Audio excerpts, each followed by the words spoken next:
Hello and welcome back to the Awakening Philosophy Podcast. My name is Jed. How are you doing? We are doing well because we are having heaps and heaps of fun. As Elea is saying in the book, the most fun that she's had in a long, long time. Sucks to be Harry. All right. So, the important idea one of the many important ideas we looked at last time was reason alone can't deliver you of your beliefs, especially if you think you need them. Also, on the other side of the scale, reason alone can't allow for you to give birth to higher insights of higher states of being and levels of existence. So, what we are learning is those are the two fundamental things we are here to do as human beings. Solve our problems and reach our goals. Make sense? Stop the bad things and get the good things. Pretty simple. What we're discovering is the bad things have a root cause, belief. And belief functions through interpretation, to add things that aren't there and to project things that aren't there and to leave out things that are. And to claim that there's any legitimacy to things that seem true to you because of your own personal beliefs is to say truth is relative to whomever it seems true. So to claim that interpretation has any truth value or any correspondence to reality is to say it's all relative, because it's all relative to the interpreter. So that's the cause of all human problems. And the other thing we can do in time as human beings is participate through understanding. And that's what we have been exploring. What makes the difference?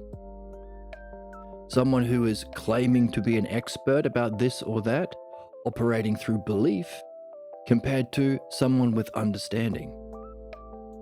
What makes the difference? What do they have? We've been discovering that the imitator, or the believer, functions through imitation. They can imitate the actions of someone who actually has knowledge. So there's lots that it can't do. It can't diagnose.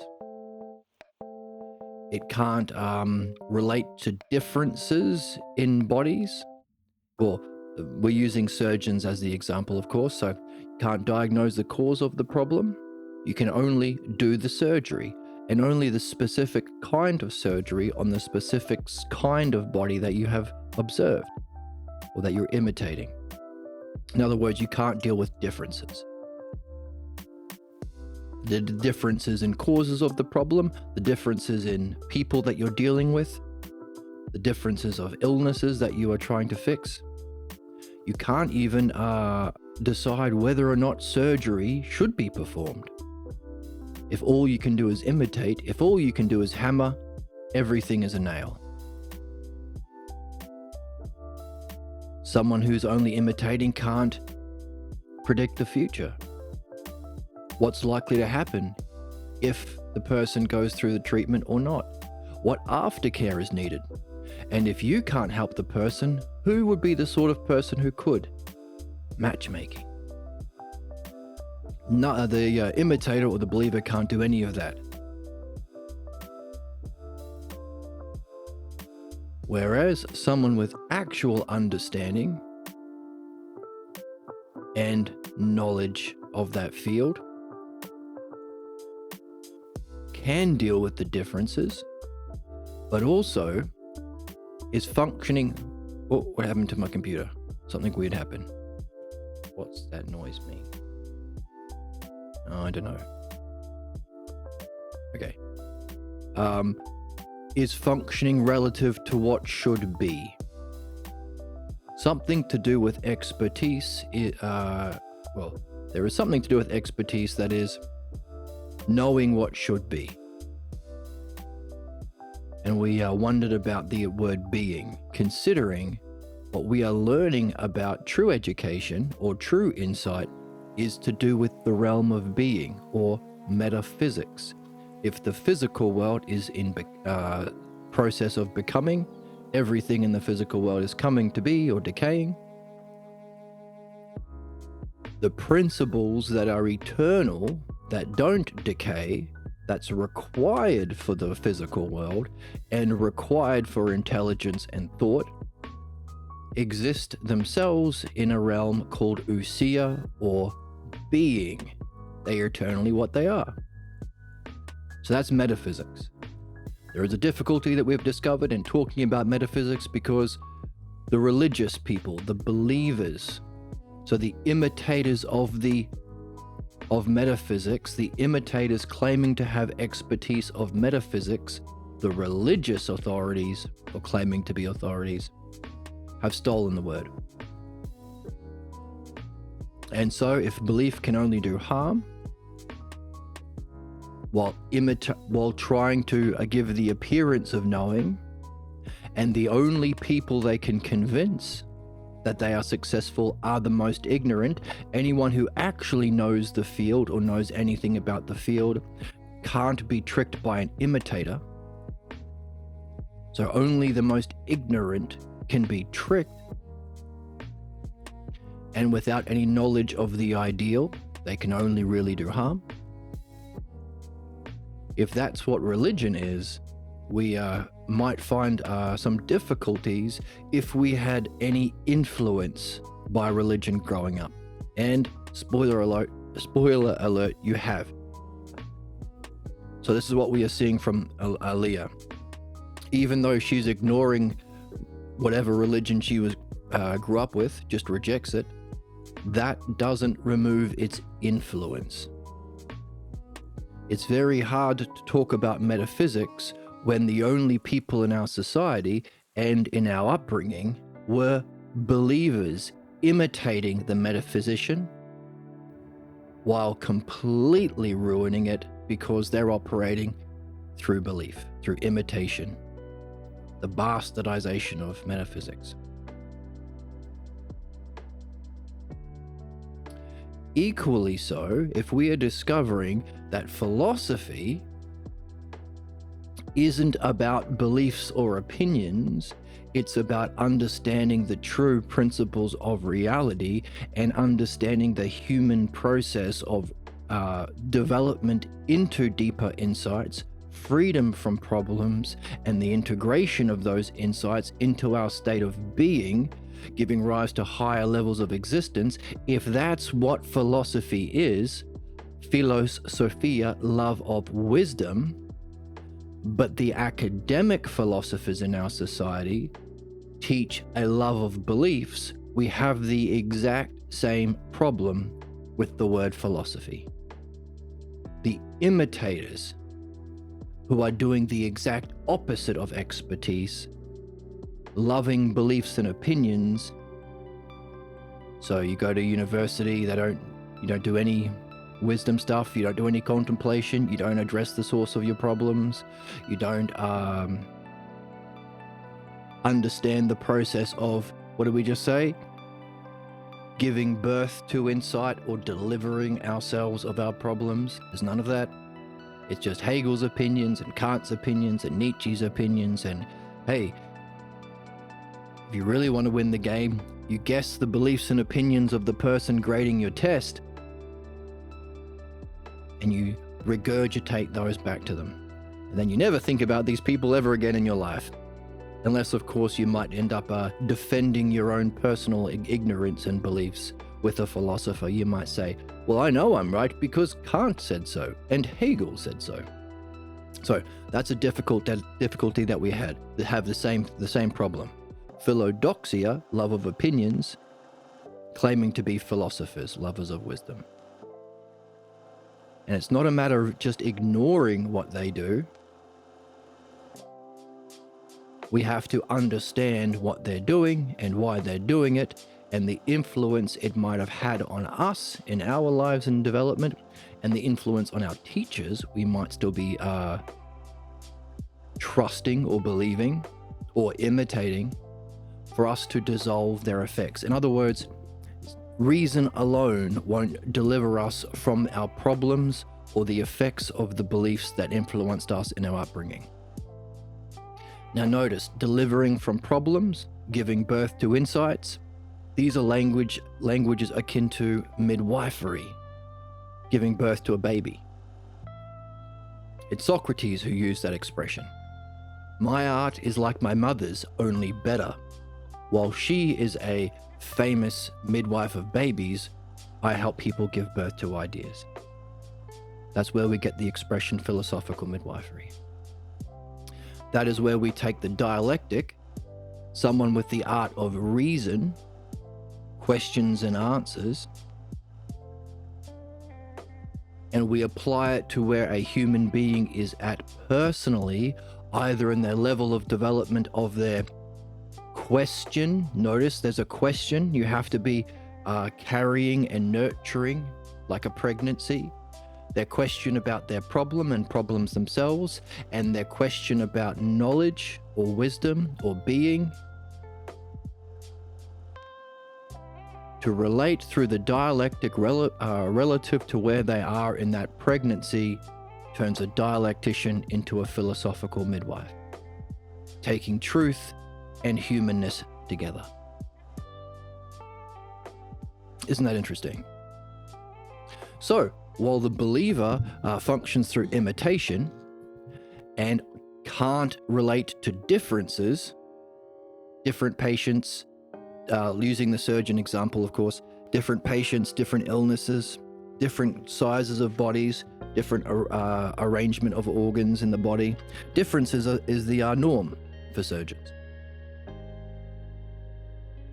Someone with actual understanding and knowledge can. But another thing that makes the knower different is they have knowledge of an ideal. So we can say they have knowledge of the ideal, or what should be, being, the ideal, the standard,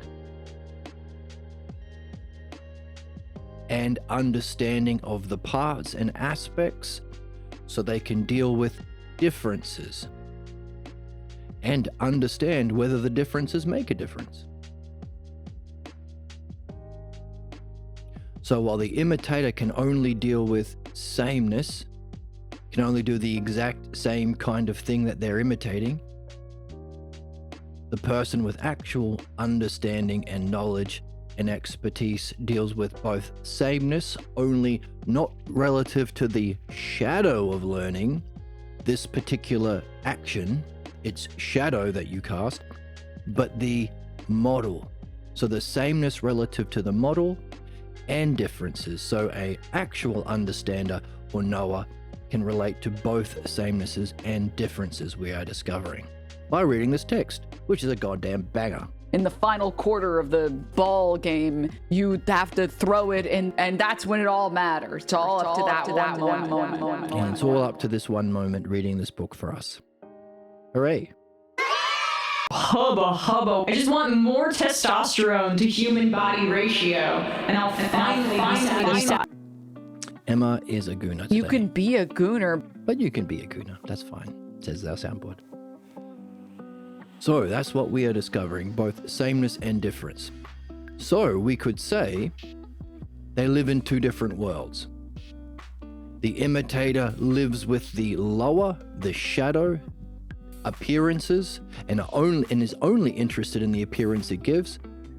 The fascists of the world, the religious, the philodoxia philosophers, the MAGAs, the conservatives, the capitalists, giving the appearance of expertise, and can only convince the ignorant, which is why the billionaires, the religious, and the conservatives go after education, first of all, primarily. I love the poorly educated, says Donald Trump. My base is the Christians, says Donald Trump. My favorite Bible verse is all Bible verses. So that's helping us understand why they attack education. So two different realms. One lives with shadows, appearances, and one lives with and functions through and participates in models. And it's participating in the model that we gain understanding. Isn't that interesting? Makes you wonder about understanding itself, not just as a surgeon participating in the model of the healthy body, but understanding itself. What's the model of understanding that we're using? Because we are learning by doing real philosophy, Hellenic or Platonic philosophy, Hellenic being the name for the kind of person you are, Platonic philosophy being its official name, Philodianoia, love of understanding, being the new term we're coining here, lover of understanding. We're understanding itself. Understanding all knowledges. Is that Theaetetus' question? Is there a single knowledge that unifies all knowledge? Is that what we're doing? Therefore, is understanding also participating in its model of understanding? What's the model of understanding? If understanding is the use of the intellect in time properly, while belief is its sickness, is there an ideal mind? Is there a model or standard of what should be of intelligence itself? And if for the specific knowledges, if you can participate in and through models, you'll reach understanding.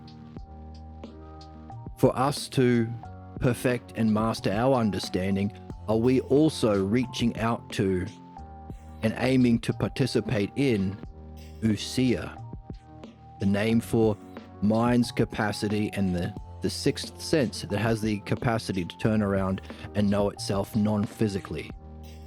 Mind knowing itself, mind minding mind. Is that the model of intelligence itself? Is that what metaphysics really is? Beyond the physical, being. Is that why we were talking about earlier that whether it be through drugs or meditation or prayer, going by car or by walking, however you gain these non-physical experiences of self and reality, the point is to understand them. Is that because understanding derives from metaphysics?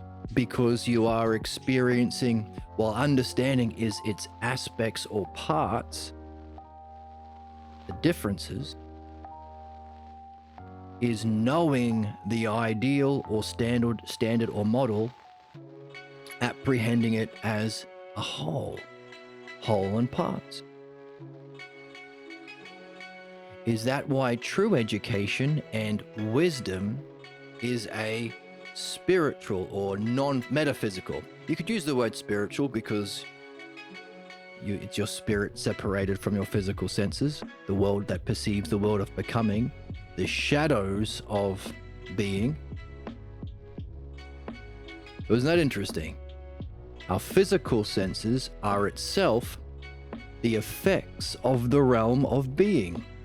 All of the principles of intelligence, being, justice, beauty, excellence, we perceive through time in its shadows, just as the surgeon's knowledge is non-physical, is of an ideal, but someone who lacks that knowledge will only see their actions. They'll only see the surgeries they do.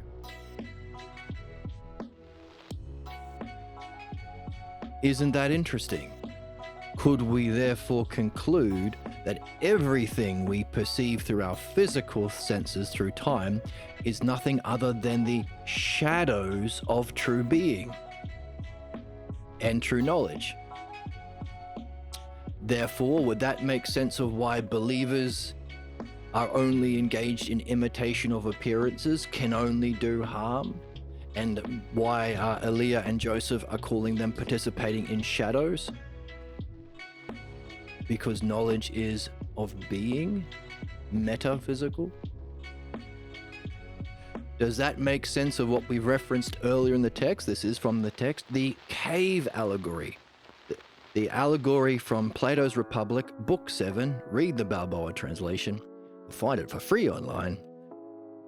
The allegory of Plato's cave and the upper world. he depicts the world of physical senses as shadows. Are we starting to see why? Because the shadow is the effect casted by the thing itself. Casted? That is, cast by the thing itself.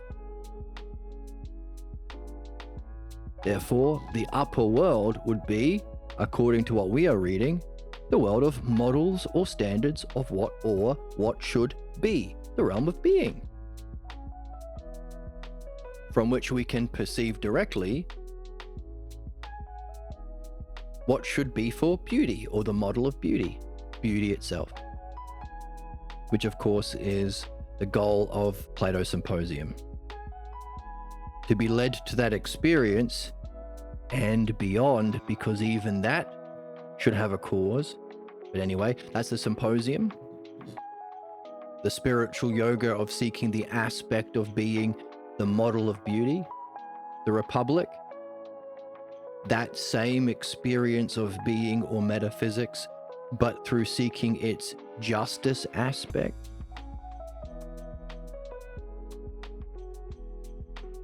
And of course, the two books that we've been encouraged to read, the Theaetetus and Ion, are depicting the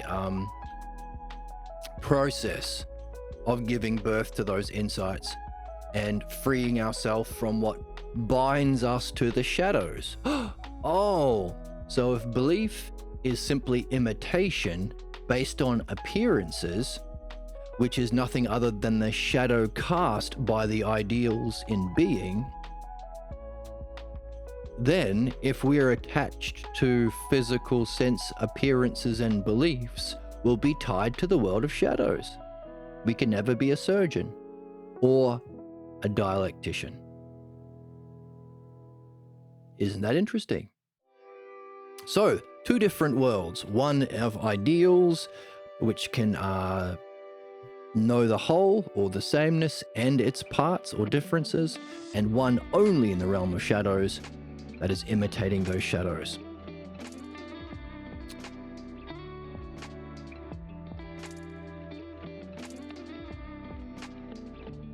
So, also pointed out, you can utilize those models to anticipate and predict the future as well, which you can't do as an imitator. So those, therefore, we call systems of knowledge, because we can recognize the model and standard and judge what we are perceiving relative to that, and therefore make predictions about what will happen based on our sameness or differences to that model. So, is this fun? Elea's having fun. Harry doesn't like this at all. Harry wants to defend belief. So, and Elea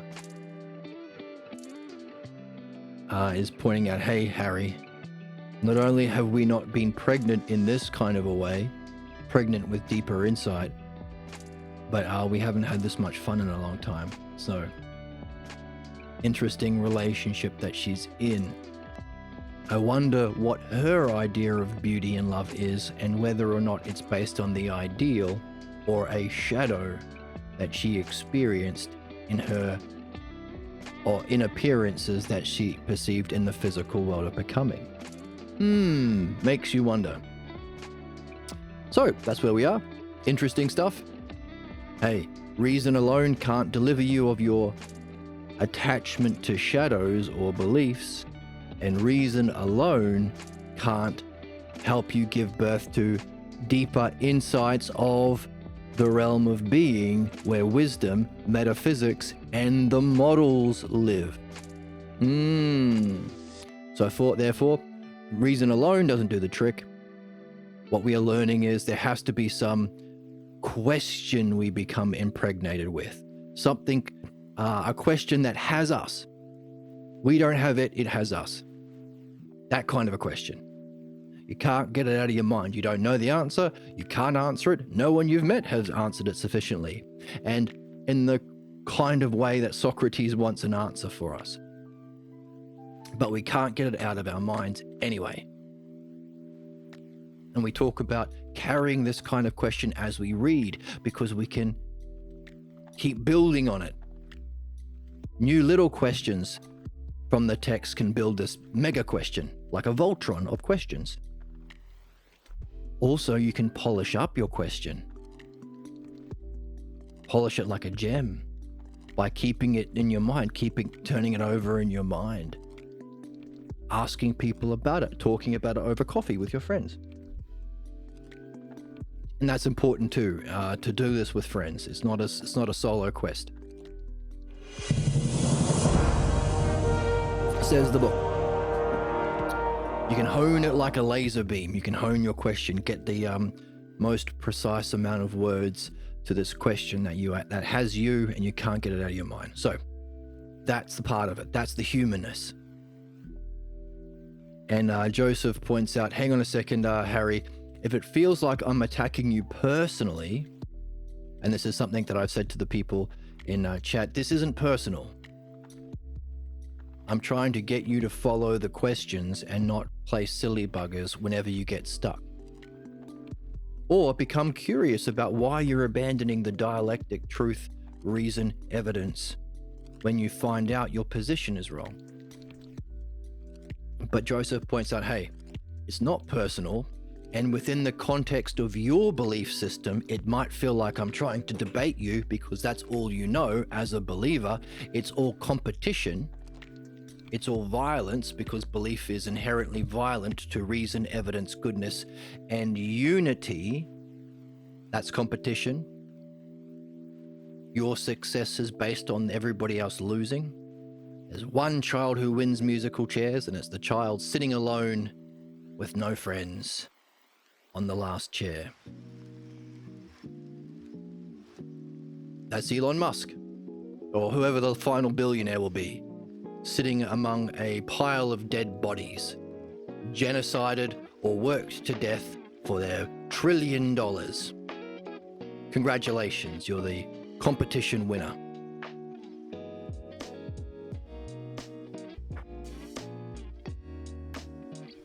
So, as debate is to belief, imitation, and ignorance, and harm or competition, so too dialectic is to cooperation.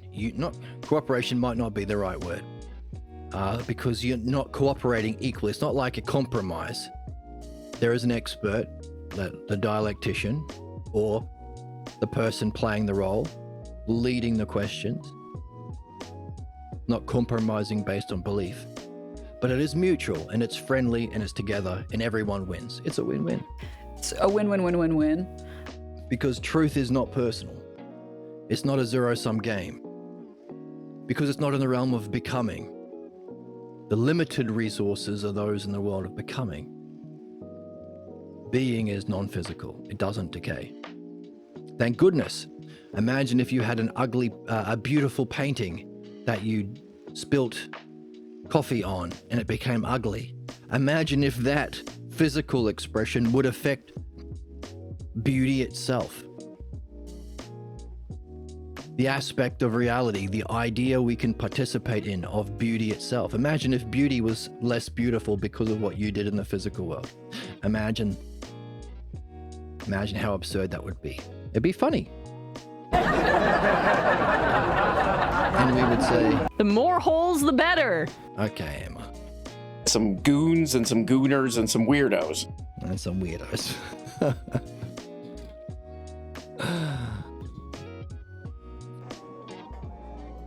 So, hopefully we are curious ourselves about why there is a giving birth process and why reason alone doesn't do the trick.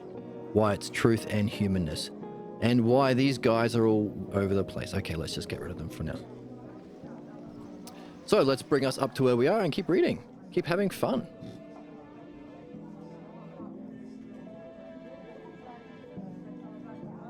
So there's that conversation between Harry and Joseph where Joseph is asking the questions and Harry is having to answer. To his credit, he is going along, but telling the truth about how he's functioning.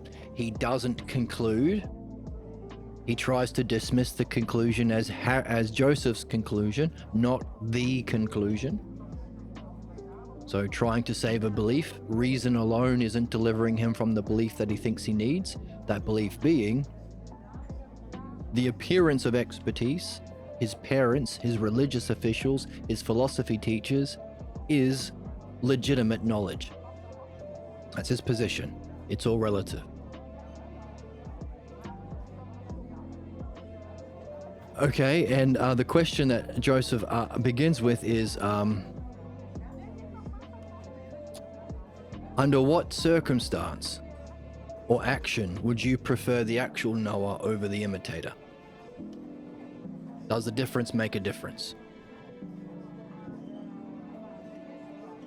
And Harry's position is, why go through all the fuss of learning to think, of discovering a model, of getting a medical degree if you can just pretend to be a surgeon? Hey, Trump never learnt what we are learning here, the nature of the human condition, what is the development of the soul, how to understand human problems and human excellence, and how to facilitate that rationally. He didn't have to learn that. Imagine all the trouble he would have hanging out with us, having fun with us. He could just lie and appeal to the ignorant, the believers, the fascists, the capitalists, the conservatives, and the religious. And he did. And he became president. So why go through the trouble of learning, says Harry.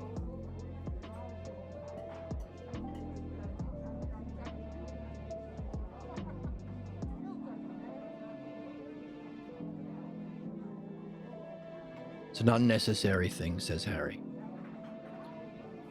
We discover that only when the circumstances most closely resemble the few things that he did see, the few shadows of actions of that surgeon's learning that he did see, can he actually perform well. But the standard is differences. Most people are different bodies, different problems, etc. Anatomical differences. So, who would be able to understand and relate beneficially to those variety of differences? You have someone who knows how those parts function and interrelate to each other.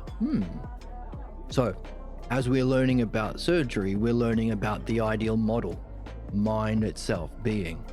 Are there aspects of being? Beauty, justice, goodness, whole, part, truth, sameness, likeness, all of these building blocks of thought we have been using to understand. How do they all relate to each other? Is there a beauty in justice? Is there a justice or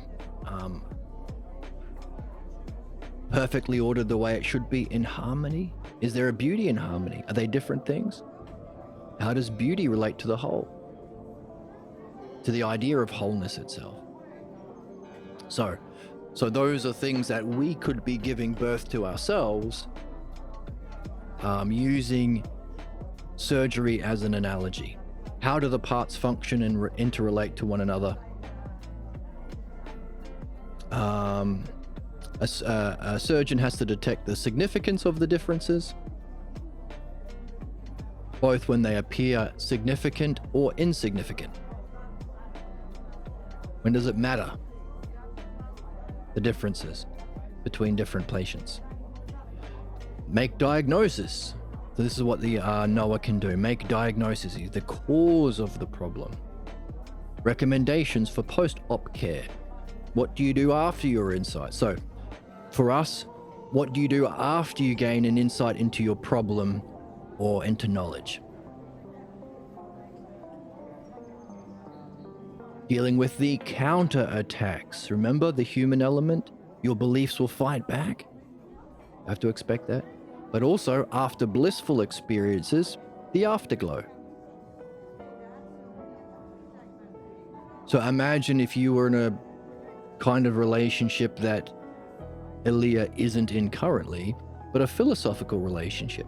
Maybe what if you were giving birth to deeper insights and questions like this every day because you've shipped Shipping is a cool word that cool people use to mean you want to hook them up in a relationship. It's an internet thing. I just know that because I'm cool. Cool as a cuke.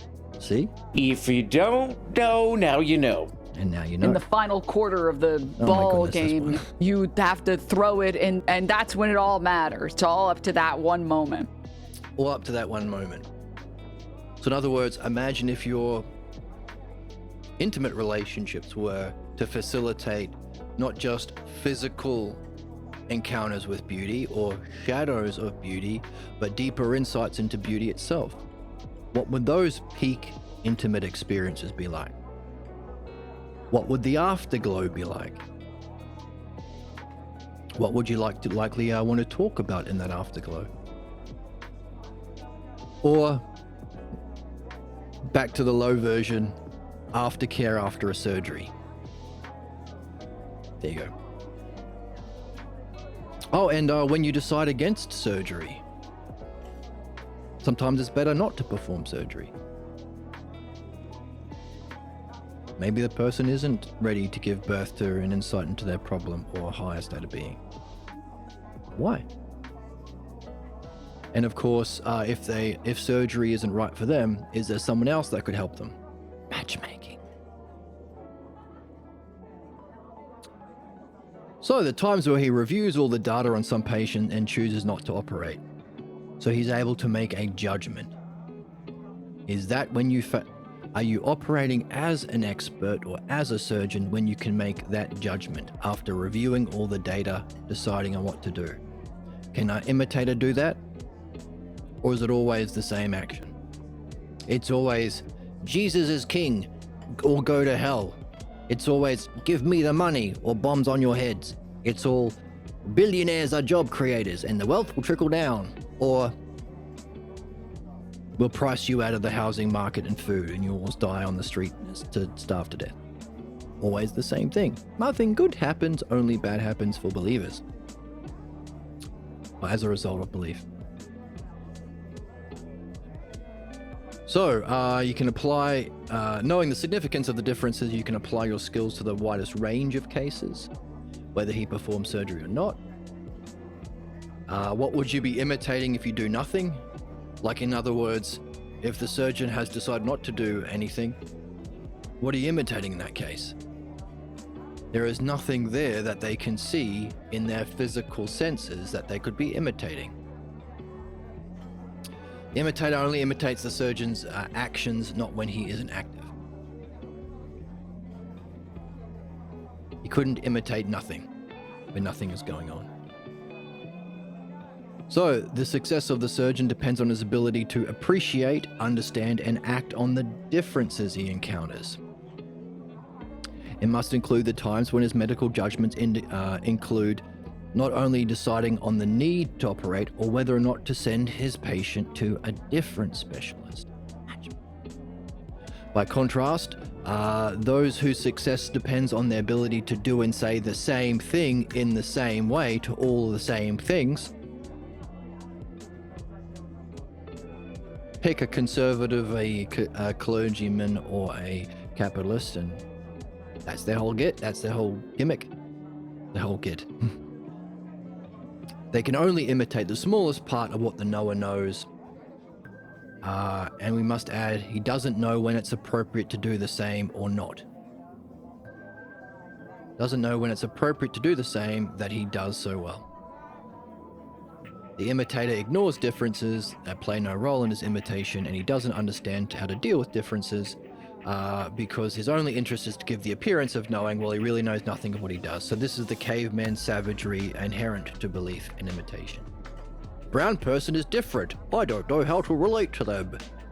Education man is different. Oh, they're ivory tower woke liberals. Woman is different. Oh, DEI. Lock them up in the kitchen. Can't deal with differences. How do believers deal with differences? Racism, sexism, chauvinism, Nazism, killing the non-believers, genociding the non-Jews, holy wars and crusades against the non-Christians, working to death, taking away healthcare, taking away access to all of the universal needs. The billionaire CEOs are doing that. So, can't relate to differences. Surrounding yourself with yes men, which we saw earlier in the text, didn't we? You end up surrounding yourself with people who agree with your own stupid beliefs, and everyone else you say go to hell. So that's Elon Musk or Trump or any of these, or the Pope, surrounded by yes men who are saying, yes, we're all equally wise because we all believe the same. We're all the same, aren't we? So we got to make sure that we are not operating like that, because all of these things we are taking as metaphors to how we rule ourselves. So by the way, does the imitator appeal successful to surgeons? Or to only those ignorant? Which is why religion is only taught to children. Because they don't know any better, they're ignorant of reason and evidence. Because they're little babies, that's why. Hey, Jewish babies happen to have Jewish parents. Christian, Protestant babies happen to have Protestant parents, etc. Or as the Oracle tells us, People don't logic their way into stupid positions. They stupid their way into positions. can't logic their way in. So they only seem knowing to those ignorant. So when we are hunting for our own unsuspected false beliefs about self and reality that are causing our specific problem, it isn't a insult, it's not a blame game, but that's what we're here to do as human beings. If you were born in some sort of family, you were dependent on some sort of parental figures who played their ignorance on you. That's just the way it goes. They must have appeared to be experts in whatever they were pretending to know about: reality, self, love, what you should do with your life, what strength is, what it means to be a man, what it means to be a woman. But they only appeared that way because we were ignorant, as babies. The difficulty is if believing those false beliefs and these imitators allowed us to survive our upbringing, we have to recognize that it was a solution to a problem that we no longer need. Why is that important? We won't be able to deliver ourselves from beliefs if we still think we need them. To recognize that we don't need them. It might have been just like the pathologos itself. There may have been a need for human beings prior to reason and reflection, logos and ousia, to blindly obey tribe leader when we were stupid, prior to language and thought and reason, and to fear differences. Anything outside the cave was scary and bad and to be feared. That might have kept the early primitive cavemen human beings from getting eaten by saber-toothed tigers. So in a similar way, macrocosm to microcosm, the whole beliefs themselves might be a holdover from an earlier age in our evolution, a kind of solution that no longer applies. So it's not a blame game. But they only appear knowing to the ignorant. Which is why you think your parents are so great and wise and knowing, whether you like it or not. But when you look over the back fence and you look at the Joneses, you think, well, those parents are bad. And you look over the side fence and you say, well, they're a bunch of alcoholics. They're terrible parents. By the way, do their kids think that? Nope. So if every other parent you've ever met is stupid, when they pretend to know shit they don't, it's just one simple step of integrity to say, oh, I must be the same. It must be a human condition. That's the movement to universal principles. That's gaining integrity and expertise. If you go on to understand the principles or the model behind all problems. But, hey, is every other religion wacky? Do all those other religions call your religion wacky?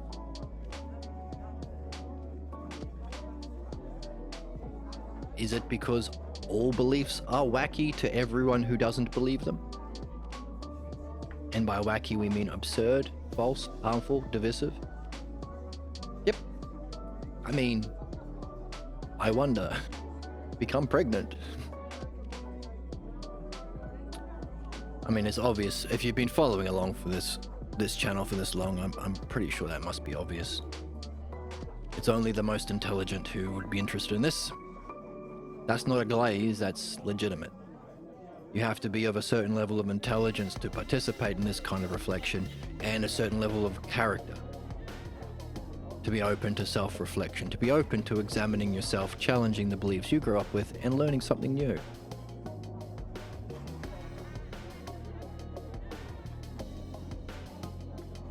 Funny, cool, and accents. It's just, this is, come on. You have to be funny and cool and have an accent. Alright. So the Noah appreciates differences. So now Elea jumps in. So now we've seen the problems of belief can only do the same thing in a really narrow sense under the same conditions. Whereas the understander can appreciate differences and as a whole variety, but then Elea jumps in because she's the best, or she's doing really great. Differences from what, pray tell? So what is she doing? She's raising the level. So we can understand the human level of development of Harry as being stuck below the green line.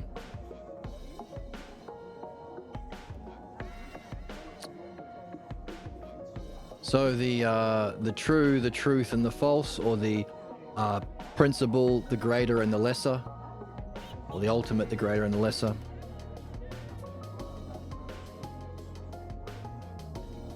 Self, wisdom, and ignorance, the personal and the transpersonal, and the self. We have Harry holding on to his beliefs that he still thinks he needs, because I think he said earlier, if my position turns out to be false, what's left? It's nothingness. And of course, the self doesn't want nothingness. The self wants to know itself. That's why Joseph is saying it's not nothingness. It's a new game. There's a new game in town. It's better. It opens you up to higher levels of experience and wisdom, and ultimately, if you can apply what you learnt to cross the green line to wisdom to the experience of wisdom itself, whether you got them through prayers, meditation, drugs, yoga, by car or by walking, can you even wonder about the cause of that and cross the purple line to the self? So Harry is stuck in beliefs, so he is seeing the significance of imitation, of appearance in the world of becoming, where beliefs function, image thinking, the limitations of his position, whereas Elea is on a higher level. She wants to know, hey, if an actual Noah has some sort of model, whole or model, of what is the ideal or what should be in being, and notices the parts or aspects or differences, the activity that deals with differences, so knowing and understanding, what is that? Differences from what? She wants to know about the model. Because Elea rocks. To Elea we say, the T-virus will transform me into an epic creation. the dialectic will transform her into an epic creation. Right, Emma? That's funny. It is funny. Finest video of all time. One of the greatest pieces of art ever created. Oh my goodness. That must be true. What is a model? A model or standard. What should be. And that's always the same. So that's what we are distinguishing. If it's always the same, it's in being. Metaphysics.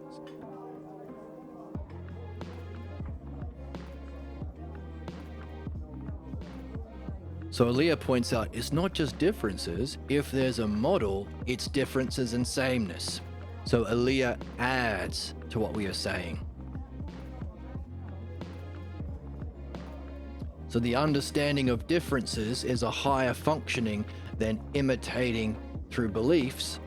But Elea says, hang on a second, it's not just differences, it's sameness. So we can see how those two words we've got. So we should probably improve this.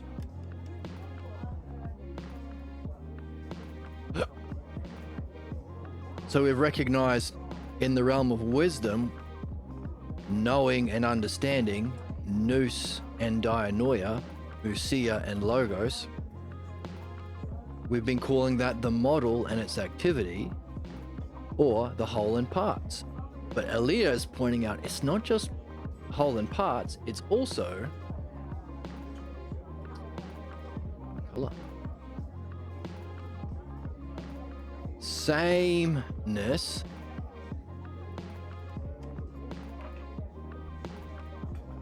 and difference.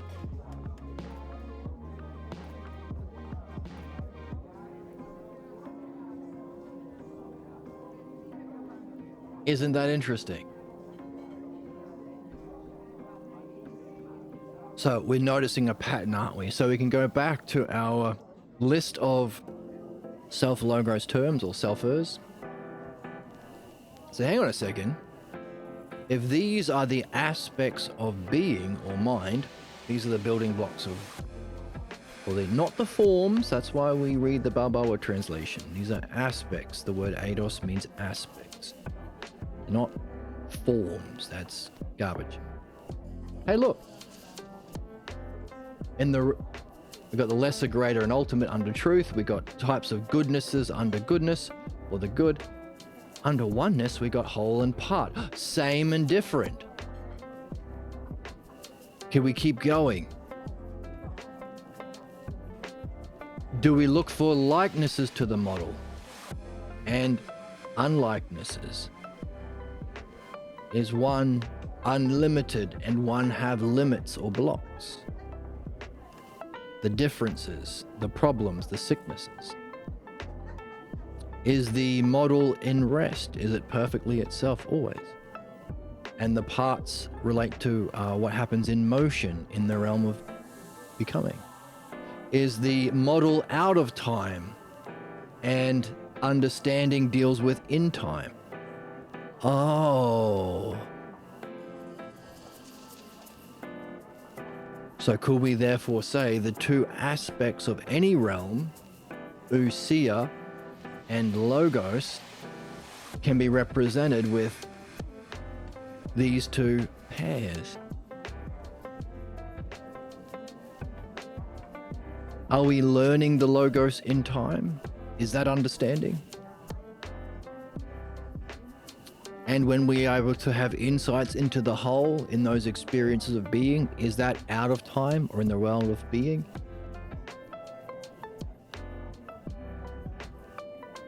Are you getting pregnant with an idea or a question?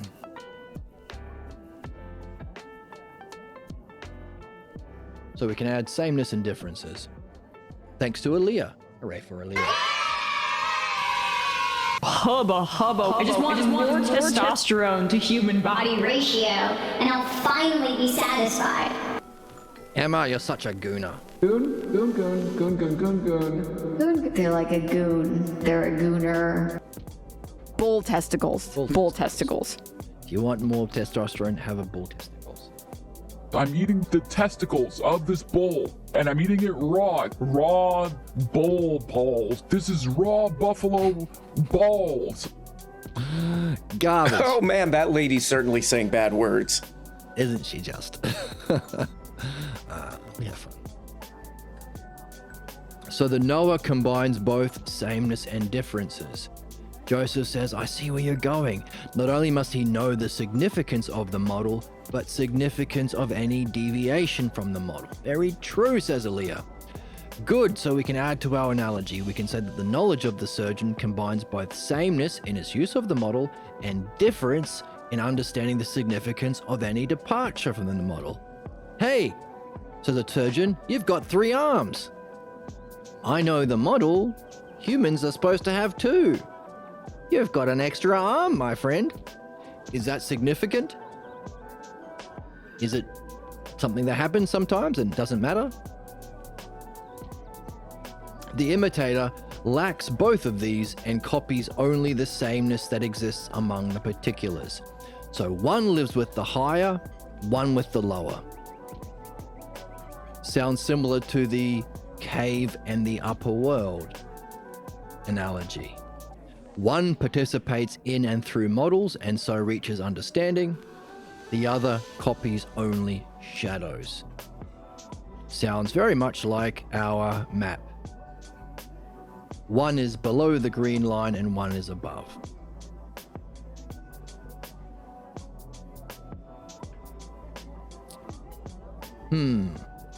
Therefore, our purpose would be to free ourselves from our allegiance to imitation beliefs and copying of shadows,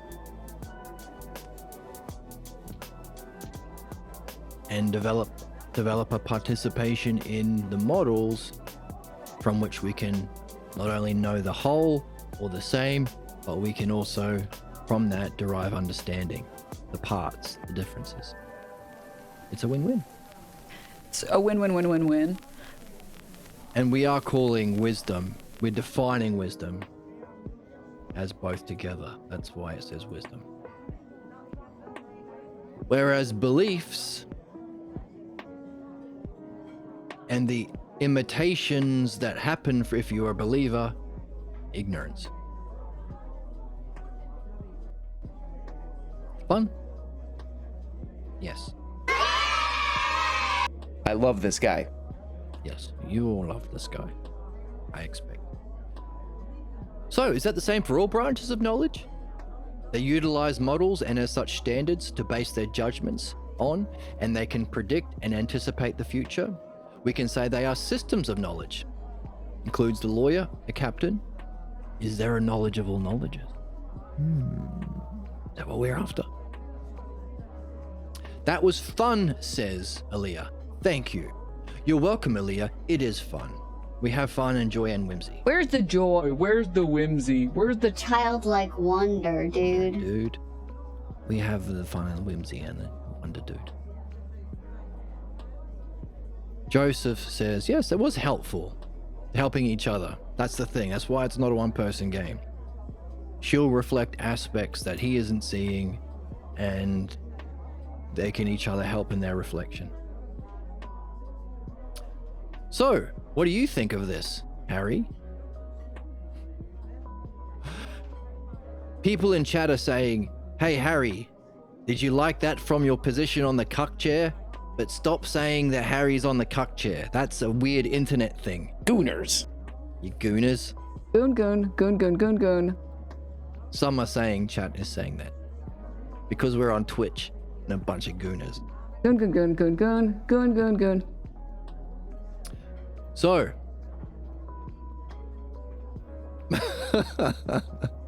All right. Hey, so, Harry, wherever you're sitting in the cafe, on whatever chair you're sitting on, are you still holding that there is no circumstance or action in which you would prefer the knower over the imitator? Do you still think that maintain the differences between the surgeon and the imitator make no difference? For we have pointed out when there is diagnosis and treatment are required, there is no need for the imitator. Nor when the surgeon's knowledge and understanding are required is there any need for the imitator. So when would you say the superiority of the imitator becomes apparent? Harry can't stand to conclude. That's called having a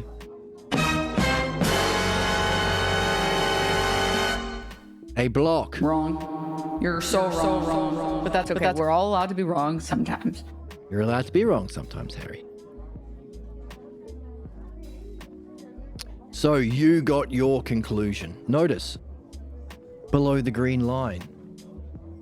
This is the gossip. This is the personal shit. This is the who's right, who's wrong, who can we punish, who can we hurt from our belief. Put them in prison, send them to the concentration camps, drop a bomb on their head. Humans aren't here for a reason. We're not all here to learn. We don't all have problems that we are supposed to address and overcome to reach wisdom and go on to know the self. No. personal things. Your personal, we all have problems. So above the green line, we're at the realm of wisdom. And above the purple line, we recognize it's all self. So who are you hurting? Who are you punishing when you seek violence? Who are you imitating when you seek retribution or punishment? Who are you fighting against if it's all self? So notice, we're interested in the transpersonal. Harry, Joseph, and Elea are having fun. It's only below the green line that we're dealing with the personals. Ignorance. That's Harry. Harry's not having fun with us. Harry is still doing debate, competition, punishment, winning. All of the stuff that we have defined last time as being the nature of human problems, all human problems, causing all human disgusting, horrific bloodshed and nonsense. The human problems, the pathologos, that which is ignorant, because you claim knowledge and expertise and rulership over the conversation. Anyone trying to hurt claims, well, I get to do the punishment. I'm so good. That's why the most ignorant are clip chimpers. They're looking for an excuse to be an asshole, because that's all they can do. The only time they can have rulership is when they are hurting someone, because any idiot believer can hurt a kid or put someone in prison or fine someone or give them a detention. Any idiot can do that, but it requires knowledge and understanding to actually fucking help someone. They can't do that. That's why any believer, any religious person, any conservative, any capitalist only does bad. That's why we're living in the shit we're living in. They can only do bad. They can only imitate the aspect of knowing that is inflicting harm.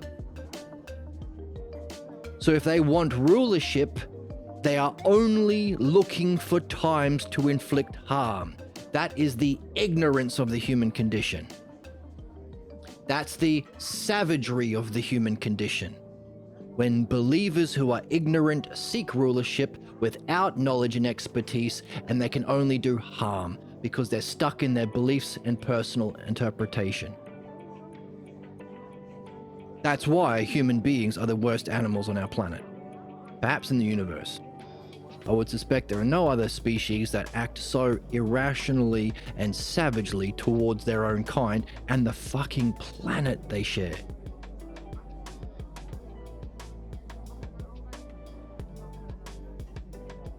But as a simple cause, belief. That's it.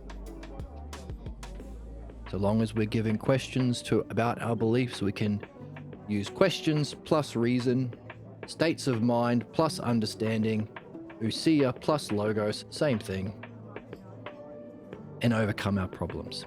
That's called being Hellenic. That's our purpose, what we're here for. So we're an NPC. Why are we an NPC? Because we're in a script. We are imitating the phrases. How many genders are there? That's something that I seen Donald Trump say, so I say that. Man in a dress. I'm a right-wing comedian. Zombie. You've got a very narrow use of language, very narrow use of self-reflection, like a zombie.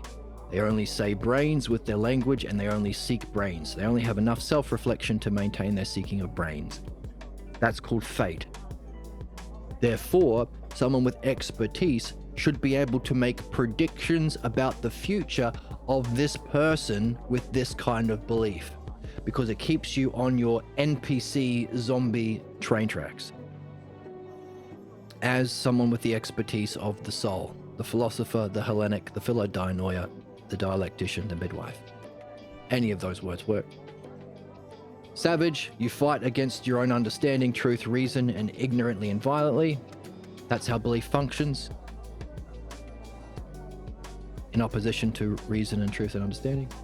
Primitive, fight against your own interests and your own benefit. That's primitive. Caveman, All differences to the cave clan way of being, clan beliefs, and clan leader is bad and scary. So, served the purpose prior to Logos and Usia, prior to language and reason and self-reflection as an evolved being, but once again, keeps us in a shallow form of use of our own capacity for Logos and Usia, and it's Logos and Usia that makes us evolve, makes us more evolved than cabbages, caterpillars, and cows. So that's the nature of our problems. Ignorant, NPC, zombie, savage, primitive caveman. That's the functioning of belief. And the name for that kind of belief is sick logos, pathologos. And we saw last time that if take the opposite of that, mastering through understanding and knowing, so there's the same and difference, or Usia and Logos with excellence to function through the art of dialectic, which uses the whole of knowledge or Usia and its parts through understanding. Therefore, the art of the dialectic is the art of that both applies to any the art of both whole and part, the model sameness and differences, as Elea points out. That's the art of dialectic. Applies to any intelligent being, time, and multiverse. Why? Because the models are, remember, out of time. The model is of a whole. The model is one. The model is always the same. The model is always like itself. The model is unlimited in its use and power and efficacy. The model is complete at rest. The model is out of time and being. Its functioning is any time in time. Any kind of activity, any kind of problem, any kind of unlikeness or negative state of mind. So like, what's it like, state of mind. Any differences to the model, and any parts within the whole of that model. Any manyness in relation to the one. So therefore, going back to after we described the nature of human problems, we described human excellence as the art of dialectic, which would therefore be out of time, so relating to any intelligent being, because it's the knowledge of knowledge or knowledge of intelligence, any multiverse, any time, any reincarnation. Therefore, it's the learning and the nurturing. Remember, we are reaching this level of whole and parts, knowing and understanding, and integrating it. So it's the learning and nurture that we can take with us beyond this physical incarnation, on this lifetime. We all know we're here for a limited amount of time. Therefore, if we're here for any kind of a reason, it has to be a kind of learning and nurture that we can take with us. Therefore, in principle, it has to be it has to be our purpose. It's our highest functioning, Usia and Logos. It's necessary to solve problems. It's the knowledge of all knowledges, and it's the kind of learning and nurture that applies always. So it's the meaning of life and the activity we're here to master. Fun? Are we having fun? Yes. That's funny. It is funny. Honestly, on the real, I say stuff like that because I'm back. And we say stuff like that because we're cool, right? Everybody should love sluts. I love sluts. Also a good point, I suppose. So, fun? Worth reading this book? Could we agree it's a banger? But remember, as we are learning from Joseph, who's continuing to learn, Harry, who's really struggling, Elea, who's doing well, it's not just the truth of this, the human condition as well. In other words, as we are here in an incarnation in time, we are going through a process. That's the world of becoming. So therefore, we are in a transition process from human problems to human excellence, allowing us to master the art of transition. Not the art of turning a sick body into a healthy body, but a sick soul into a healthy soul. And a healthy soul into the excellence of soul. So we can add to the surgeon the personal trainer. The surgeon takes a sick body to a healthy body, but a personal trainer helps them develop them excellence. So we have to recognize that even though we've got this wonderful model and we've been developing these dialectics of understanding to define and nail down our purpose, the nature of all human problems and the nature of excellence and the meaning of life, it ain't gonna stick. It ain't gonna stick. It's necessary, reason is a part of it, but reason alone isn't going to nurture it into your soul. You have to do it yourself. You have to test it. Give birth to a question about it. Give birth to a question about your problems, to remove them, to make that transition, and give birth to questions about your highest excellence. Something about being a dialectician, maybe.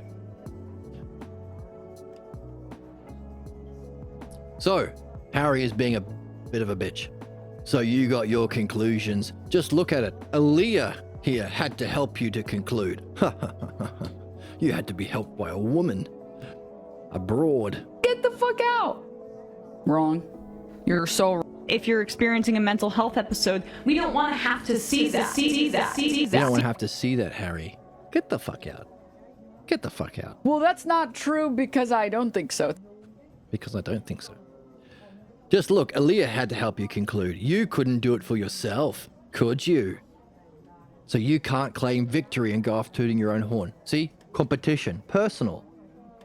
Understanding and insight isn't personal. It's for everyone. Any mind. There are no physical divisions into who gets the nice house and who has to live on the street. In being, it's non-physical. It's a win-win. It's a win-win-win-win-win. Win-win-win-win-win, in fact. So he's really demonstrating he's in the world of personal beliefs, relativism, particulars, and ignorance. You can't have won. You only succeed when everyone else wins. The basketball team only succeeds when all of the other basketball team members are crying.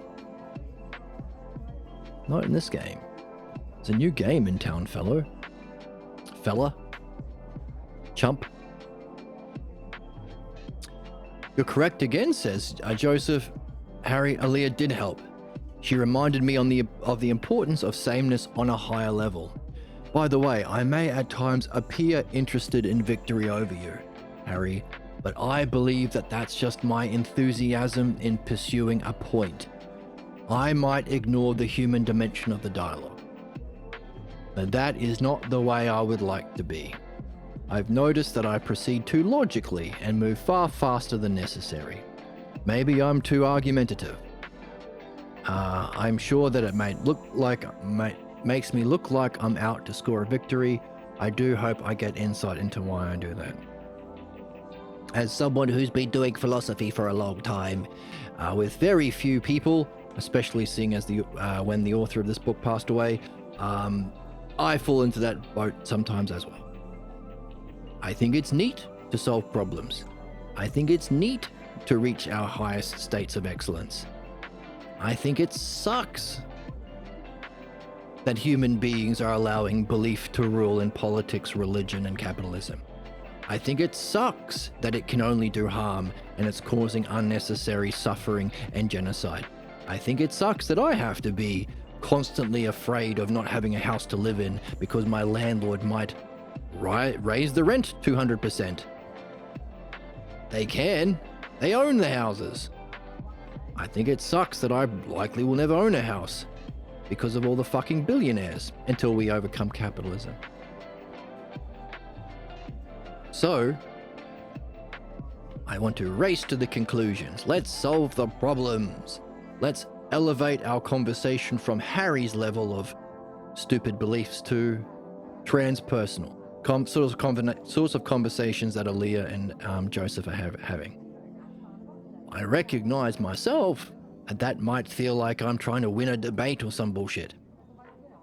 And I also recognize that the more you participate in excellence, the more you participate in the logos, the more you're triggering the counterattacks of the pathologos of the ignorant.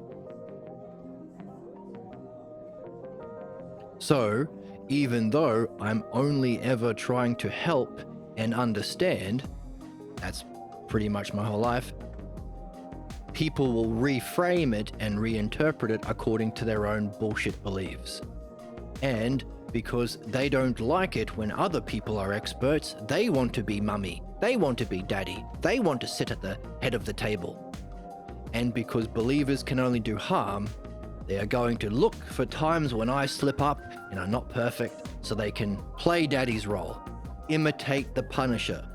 They can't hold a dialectic, they can't help me reflect, they can't help me do dream analysis, they can't help me through midwifery, they can only do bad happen. I heard somebody say recently, you can judge me by my haters. The more rational someone is, the more the most ignorant believers come out of the woodwork and imitate the empty catchphrases that they are imitating in order to do harm. Hi, welcome to the chatter in the chat. So, yes, this is live. See, look. Do a fun little dance. And I do a fun sound drop. I'm too pure. That's Emma saying she's too pure, Gooner bait. which is just Guna bait. So, it may seem to believers we're trying to own them or hurt them by destroying their beliefs. That isn't the case at all. Someone who's rational only helps people to go through the dialectic, which leads from belief to understanding, which is everyone actually needs, everyone actually wants, everyone actually wins by. Oh, thanks for the follow. Hooray. But in our enthusiasm to participate in reason and come to conclusions and gain insight and gain freedom from the beliefs that block us, it might be going too fast for some. Oh, thanks for the hug. Hooray.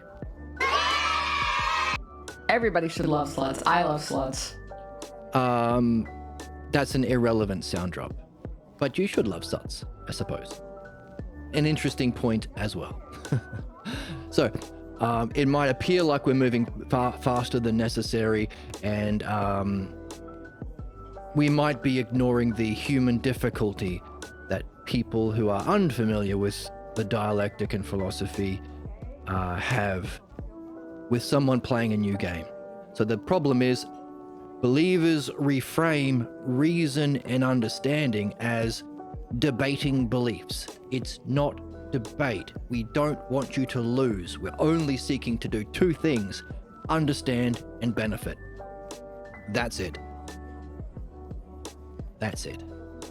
And the benefit we get is from perfecting and using the art of dialectic, which is the art of reason and reflection, questions and answers,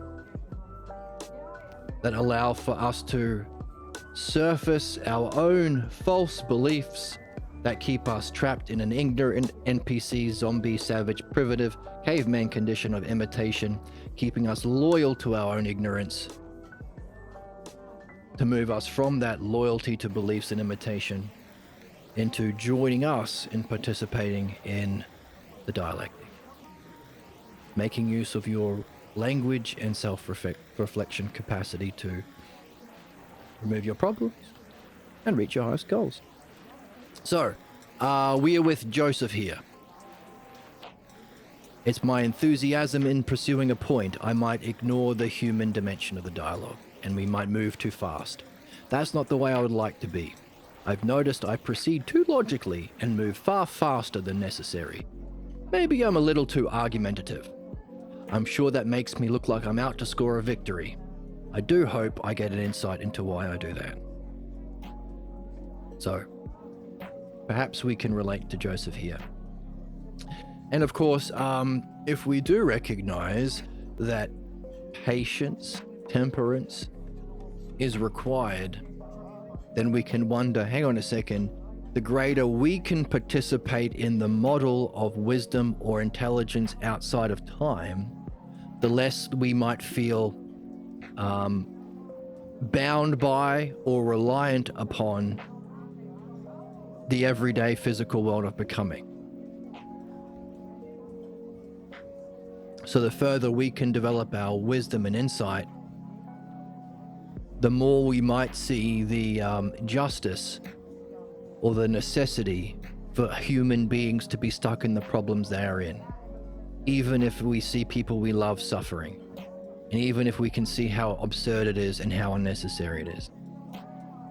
So in other words, we would be benefiting ourselves if we can rise to the model of the whole. Maybe. Something to think about.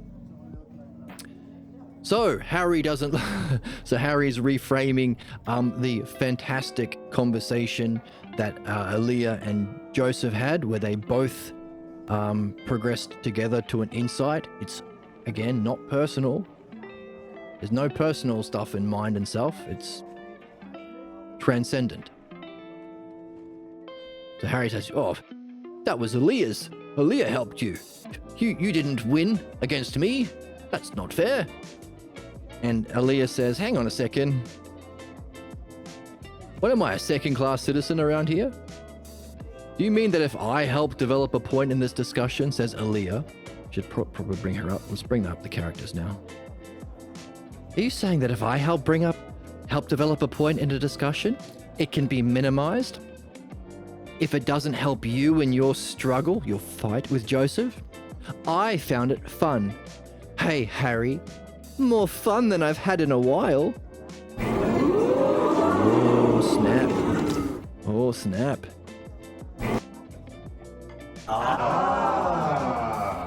Oh, snap. They're a weirdo. It's a total shit show. Bull testicles. Bull testicles. She said bull testicles to you, I think, Harry. "What's that supposed to mean?" says Harry.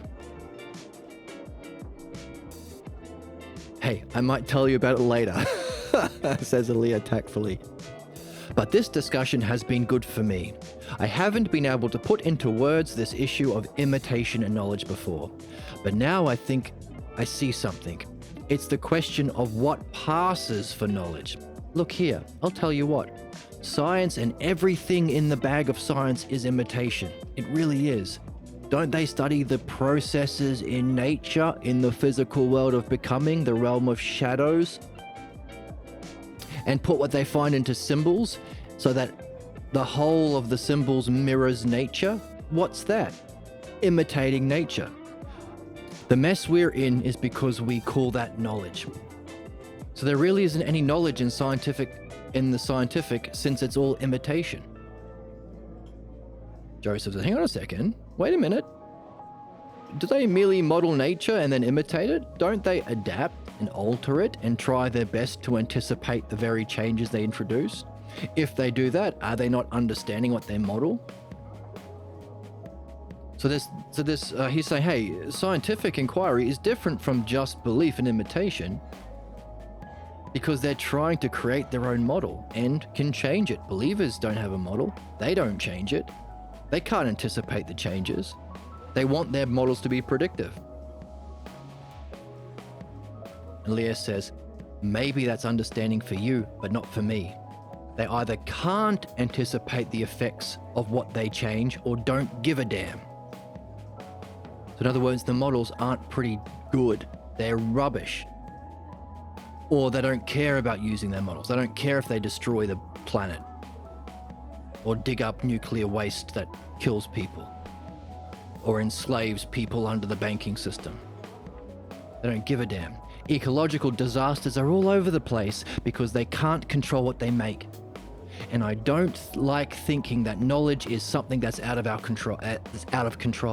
If that's what it is, then we ought to go for wisdom and then use science when there is some need to turn and twist something for a good purpose, and only when that purpose is good. That's the difference. If your models are based on shadows like scientific inquiry, on the physical manifestations of the higher models, you can't perceive the model.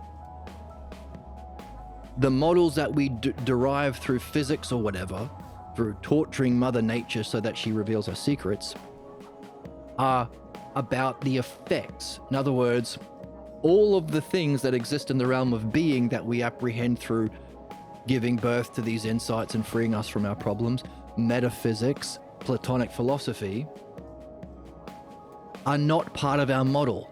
In no way does science ever model beauty, or justice, or benefit, or excellence, or reality. In no way does it model the ultimate, or the greater dimension of reality. In no way does it reflect on whole, part, same, difference, like and unlike, out of time. None of that. It's only in the lesser. It only looks at the parts and infers theories of the whole, but only the whole of the physical world. It looks at differences in experiments, limits in motion in time. It's stuck in the lesser. So it will never, ever lead us to understanding what is good, or just, or beautiful, or beneficial. That's the realm of wisdom. So, I think Elea's on the ball. We should first aim for knowing the actual, not inferring the model from the shadows of appearance, but directly perceive it through the mastering of the art of the dialectic. Reading these books, dream analysis, reflecting, using the dialectic to give birth to your problems. And yeetus that fetus. The sick belief. That should be activity number one. Which is what we said earlier in the text, wasn't it? If we can understand the nature of beliefs, what gives them the power, we can address all human problems and solve them. We can use that same dialectic we've used to remove our problems and the freedom from our problems to go on to know the model of reality.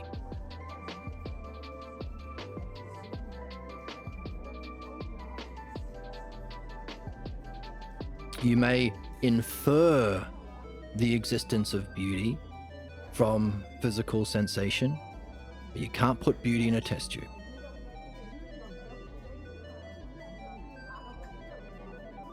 You can dig up nuclear material to make to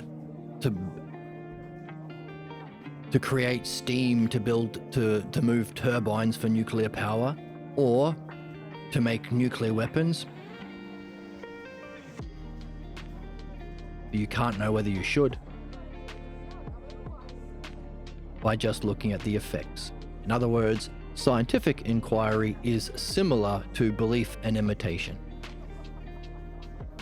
Not the same, but it can't reach the model. At best, it can infer the existence of a model by realizing that there are true universal principles that always apply. Gravity always goes down. 2 and 2 will always equal. Well, that's not scientific, is it? Gravity always goes down. Wonder why. Now get into philosophy. So, what Elea says, only we should go for wisdom first and then do science. Once we know what the purpose is. In other words, just building data centers without addressing the ignorant false beliefs that are causing all the human suffering isn't going to help, because the data centers poison our air and our water and are used to allow the most ignorant believers of our species to enslave and monitor and kill people. They're fucked. So why are we doing it? Because the capitalists, Epstein class, the religious class, and the conservatives, want to. Oh, they have no expertise. So maybe we should understand what expertise is so we have some decent rulers before we start building data centers, making nuclear weapons, etc., destroying the planet we live on. Joseph says, I think you may have a good point. So, similar problem. Science is still in the world of shadows. You're still looking to physical appearances, which are the effects of those universal principles, models, standards, and paradigms. Just as the imitator of the surgeon only looks to his effects. You could say, well, it's not quite the same because scientists try and fabricate their own model based on those shadows. But as we've seen, they will never understand the truth and the good, or why you should be manipulating nature. They're very similar, still in the realm of shadows and imitation. I think you've got a good point, says Joseph. Hooray. I would scoop the moon in a cup for you. You would scoop the moon in the cup for you, Elea. That one's perfect and exactly the case. Exactly the case. I love this guy. Well, she's not a guy, but I get your point. Harry says, I'm not sure I follow the spirit business of mirroring nature, Elea. In the study, so maybe she can expand it more. In the study of chemistry or physics, for example, what they do is control the situation so they can isolate what they want to study. And then they can represent their findings in some mathematical model. In that way, you can look at each part of something and see how it relates to the whole. When you can make predictions using that model, then it's adequate. You can then vary this or that and see if it fits the expectations of that model. It's kind of nuts and bolts approach to nature. They try to figure out the way something is put together. It's like Tinker Toys. The plans are actually the models you create. And that's nothing but an imitation of the thing. It even looks like the thing. But in chemistry and physics, they imitate the processes you don't actually see. Still, in all, it works the same way. The plans are actually the models you create. It's an imitation of the thing. So imitating nature by approaching it as though it's only nuts and bolts. Harry says, you know, that's a good way to look at it. I'm glad you're my gilf, and I'm your boyf, I suspect. You map out a picture and you adapt it the way you want. The Tinker Toy example is good. Joseph, but don't lose sight of the fact that understanding and experimentation both play roles in building that design.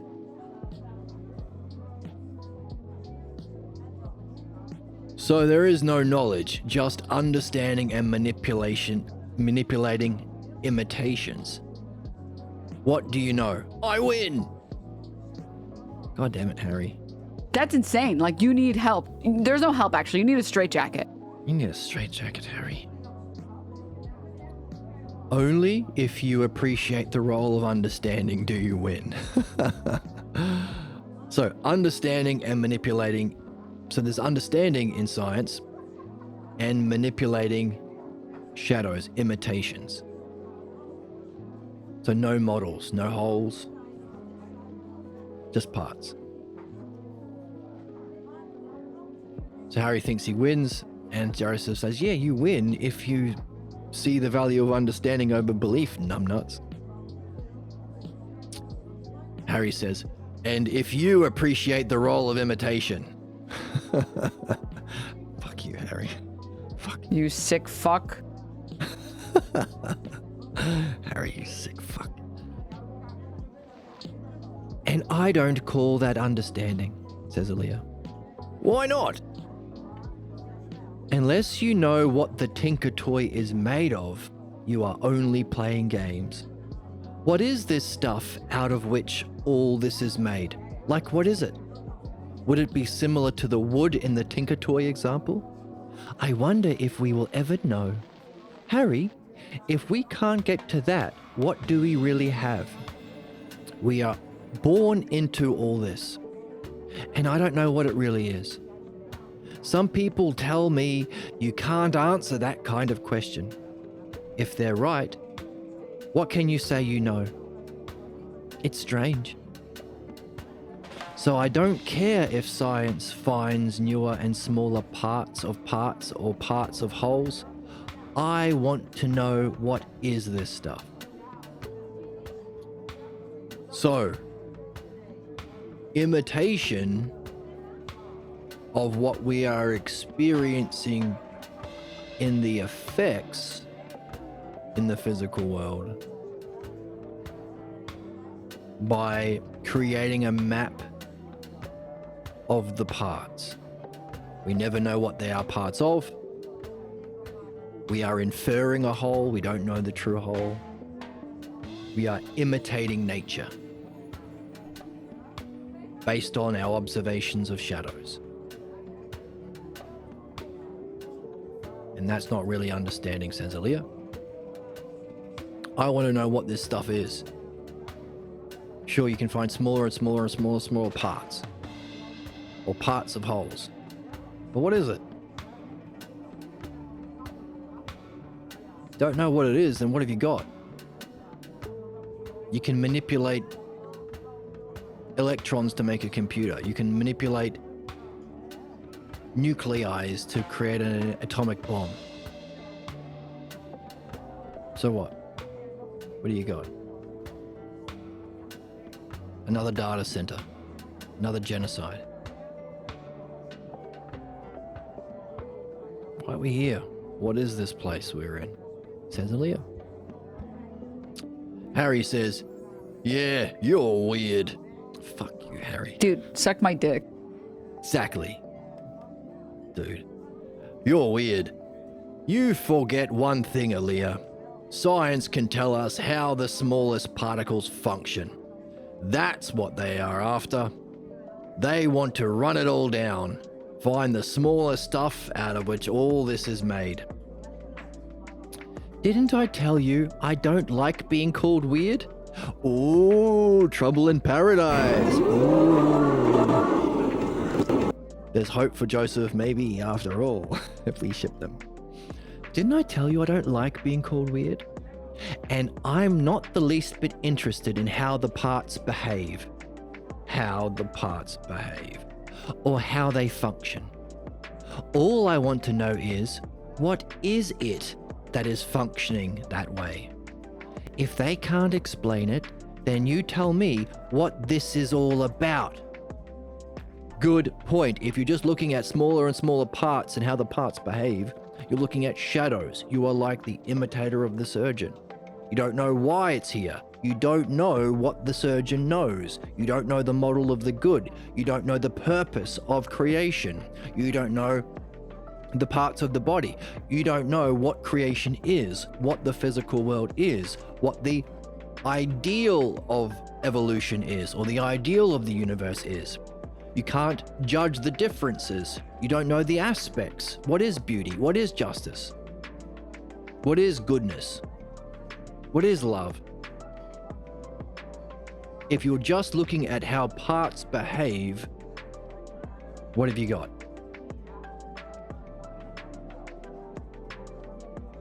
You can manipulate certain parts to play out your own ignorant beliefs.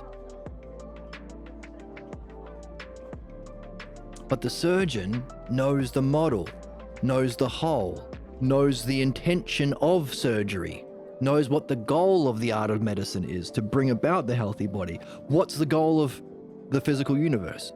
What's the goal of us being here, having reincarnated here, of only having 80 years if you're lucky? What's the purpose of there being such fucking injustice everywhere? The most stupid believers claiming rulership in our current world. Why? For what reason? Why are there so few philosophers asking the questions that Elea asked? For what reason? Why are our dreams so significant? What does that say? What's the purpose of the whole thing, and what is the whole thing, and what purpose is it serving? Otherwise, what are we doing? Good point, Elea. That's funny. Finest video of all time. One of the greatest pieces of art ever created. Well, thank you. I wouldn't say that, but it's true. I have a sickness for the thickness. And we are thick. And we have a sickness for the thickness. Cool as a cuke. Bull testicles. Bull testicles. Bull testicles. Harry says, okay, so maybe you're not weird. Ah. You have the right questions, Elea, says Joseph, and I like the way you hold on to the ball. Ball games. Bull testicles. Bull testicles. No, not bull testicles, ball games. Like, time of the recording, the New York Knicks defeated mighty Wembanyama in Game 4. People from New York are happy. People who are watching the YouTube animated series called Attack on Wembanyama want Wembanyama to defeat the evil New Yorkers. There you go. Ball. Hold on to the ball. It's a sports metaphor. Elea says, get out of the way. Elea says, hold. I don't want to find a specific one. Elea says, in the final quarter of the ball game, you have to throw it in, and that's when it all matters. It's all up to that one moment. yes. Holding on to the ball, says Elea. Well, in the final moment of the ball game, you have to throw it, and that's when it all matters. She says, thanks. Anyway, I sure enjoyed the chance of getting into this. It's a good game. Isn't it? Now, there's more to that word. She's been talking about how looking at the physical appearances or the effects of models of reality, of self and intelligence and being, our physical senses, the shadow realm, means we will never perceive the good. All we can do is manipulate parts, and if we haven't removed our false beliefs about what's good from childhood, we will just use our manipulation of physical things to enact extreme harm. That's what we're doing, because we're not teaching philosophical midwifery and the nature of beliefs at school. We allow imitators as experts in colleges, and in politics, and in the legal system, etc., etc. Religion, capitalism. And not only are we supposed to remove our false images of the good, we're supposed to be using that development of the dialectic and understanding to know the good. So in other words, what Elea and Joseph are participating in is a game about the good. A game where you can actually know the good. It's a good game. So very clever writing. We will clap. We will cheer. Spit on me. Hey! None of that. Goon. Goon. Gooners. That's a gooner thing to say, Emma. Goon. Be a reasonable gooner. If you're experiencing a mental health episode, I'm too pure. Yes, says Joseph. What's that guy doing there? Go away. Joseph says, yes, it is a higher kind of fun. Yes, it is, isn't it? The most fun, transpersonal fun, a fun where everyone wins. It's not competitive, it's not personal, it's not in the physical world of appearances and shadows and competition and horseshit. Dealing with the ignorance of the most ignorant assholes. Assholes serve an important function. The ignorance of the biggest jabroni, jerk, loser, cavemen, savages. We are participating in a higher kind of fun. And it's clear you have a good mind for it. Yes, it does. It is clear. She does. Do you think, why am I saying everything? I agree with Joseph. I am so clever. It's clear you have a good mind. Well, she does. I've been appreciating it all the way along. I was saying it the whole time. Funny and cool? Hey, leave some for the rest of us, man. For the rest of us. Yes, I will. No, I won't. Do you know that play is called the highest activity consecrated to the gods. Now, you might be wondering what consecrated to the gods means. I know what that means, but let me define it for you. Consecrated to the gods. To set a person, place, or object apart from everyday use and dedicated it entirely to a deity for sacred service. Separating from the mundane, that's what we've been talking about. From the normal worldly use and places it in a sacred sphere. Divine ownership, ritual cleansing. Oh, okay. So we're engaged in a kind of play where we are separating from the mundane. Yes, we are. And we're dedicating it to the gods. Yes, because the gods are a personification of all of these things. All of these aspects of being. Why? Because the realm of being is, because the realm of being is eternal. That's what being means. So all of these aspects of the whole model, or its aspects or parts, understanding the gods. And of course, even that must have a cause, the god, which would be a representation of, again, theology is a metaphorical, analogical, allegorical personification or metaphor or myth or story of these principles. So we can remember them and talk about them and have fun making stories about how the parts fit together in that model. So God represents self. Gods represent the inherent aspects or logos within Usia or mind. Hero's journey is to go from ignorance into that realm, crossing the green line and then crossing the purple line. It's a win-win. It's a win-win-win. So, Harry is saying, hey, this is a higher kind of fun, following of the logos, and it is clear that you have a good mind for it. Do you know that play is called the highest activity dedicated to the gods, consecrated to the gods? Is there more consecrated?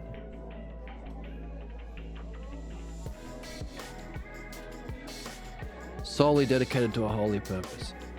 Oh, like when we were talking about music and things on this channel. Anything we do, can we be carrying a question about the divine or being or mind? Or the model? What's the model? What's the ideal model of whatever you're doing? Music, math, reading, cooking. What's the ideal? What's the non-physical transpersonal ideal that we can be wondering about? Is that play that consecrates our activity to the gods? Maybe. Let's keep reading. No, I didn't know that, sexy Joseph. She doesn't say that. Not in this book. In the next book. Maybe. I didn't know that. But do you mean to tell me that you believe that gods, if they exist, care whether or not we play? Oh, by the way, that stuff about theology that I just mentioned, I forgot that was in the last book we read. So all of that stuff comparing believers' literal interpretation of stories of the gods compared to philosophers or Hellenics or rational people's recognition. Hello, Mr. Miles. I think you have the wrong chat. I don't know who that is. The how a rational person takes these stories as an analogy to represent the forces and principles and causes of reality, as well as our soul's development, and through those levels of reality and participating with those forces. That's theology. The study of the gods is the study of the personifications of those metaphysical principles. So I'm pulling from the last book that we read. So it's a philosophy channel, or yes, we're learning what true philosophy is. It's different than everything you know. Forget everything you knew about philosophy. Because it's all wrong. Philosophy isn't debating opinions, it's learning to go beyond personal opinions of the everyday world and debate to the higher levels of being that are transpersonal. And if you want to make stories about those forces, you can call them the gods. And we talked about that a lot in the last book, Socrates and Jesus, A Dialogue in Heaven. You can find the entire series on YouTube. Check it out for free. Miles was an insider for First Western Philosophy Origin, Ionian. Okay. Before Socrates?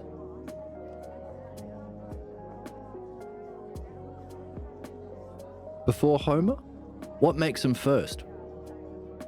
Before 500 C? Oh, interesting. I don't know of this fellow.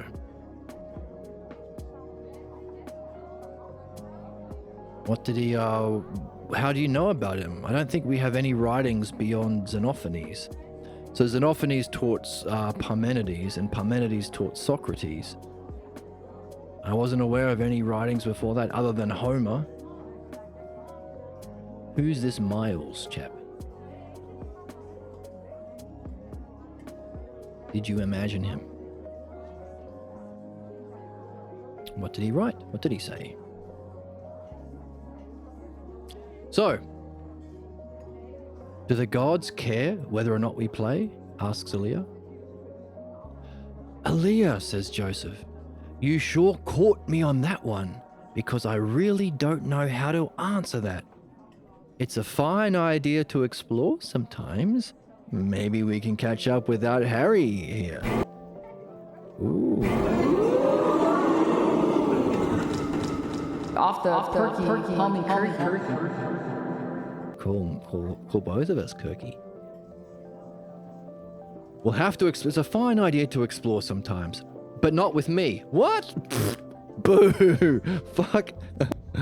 Fuck. Fuck. Fuck.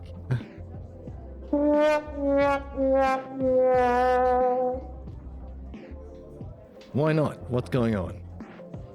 Anyway. Some people you may know are into it, and they have been holding some seminars on things like Hans, who, oh my god, how do you say this? Let's see if Google can help me with this one. Copy.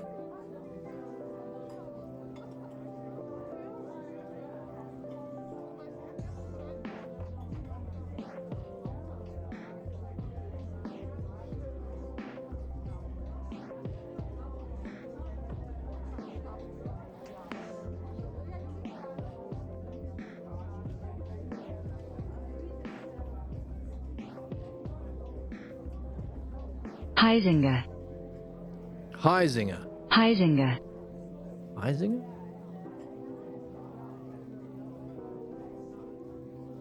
Millet, 6th BC. Thales of Miletus. Oh, there you go. What did he say that spoke to you? That jumped out at you? pronouncenames.com. Okay. Heisinger. Heisinger. Heisinger. Okay, you said it twice. Heisinger. Heisinger. Hans Heisinger's Homo Ludens, which means man the player. Homo sapien, man the thinker. Homo Ludens, man the player. So, I guess this is some sort of, I don't know, intermediary philosophy? I don't know. Why does he say not with me? If Elea wanted to talk about this with me, I'd have coffee with her. That marked the beginning of Western philosophy, even before Socrates. Well, Socrates was before 6 BC, wasn't he? Was he like 300 to 400 BC?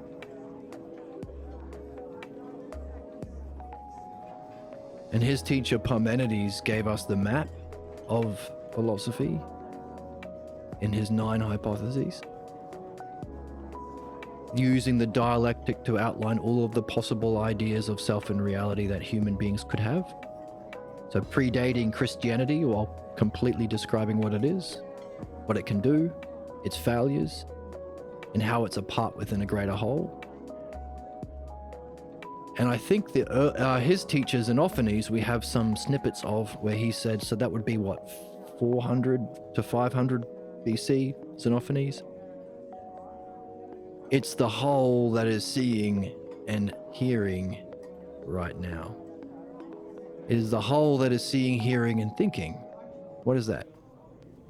A kind of question you can carry with you. Now, even before that, we have Homer that describes the Hellenic way of being.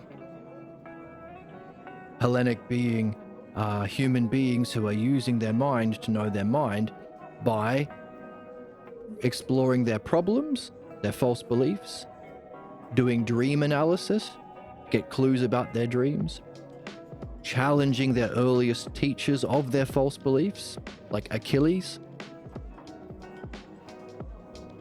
So the worst person can become the best person. So philosophical midwifery, even prior to Socrates coining that term. Homer was before Elea, marked the beginning of the Western philosophy, even before Socrates. I do not know this person, Elea. What did he say? What did he say that spoke to you so much?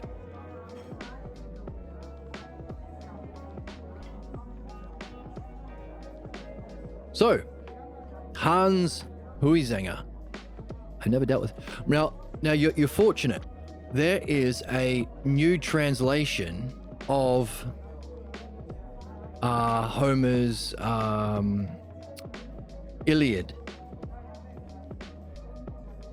where the word. So there are certain key words that have never been translated in Homer before, without which you won't understand what's going on in the text. There is a Balboa translation of the Iliad that you might be able to find online. We might even read it on this channel one day, because it outlines the story of, thanks for the follow, outlines the story of the worst possible person, Achilles, the biggest jerk possible, suffering from his human problems, his pathologos, his false, sick family clan beliefs that he's identified with.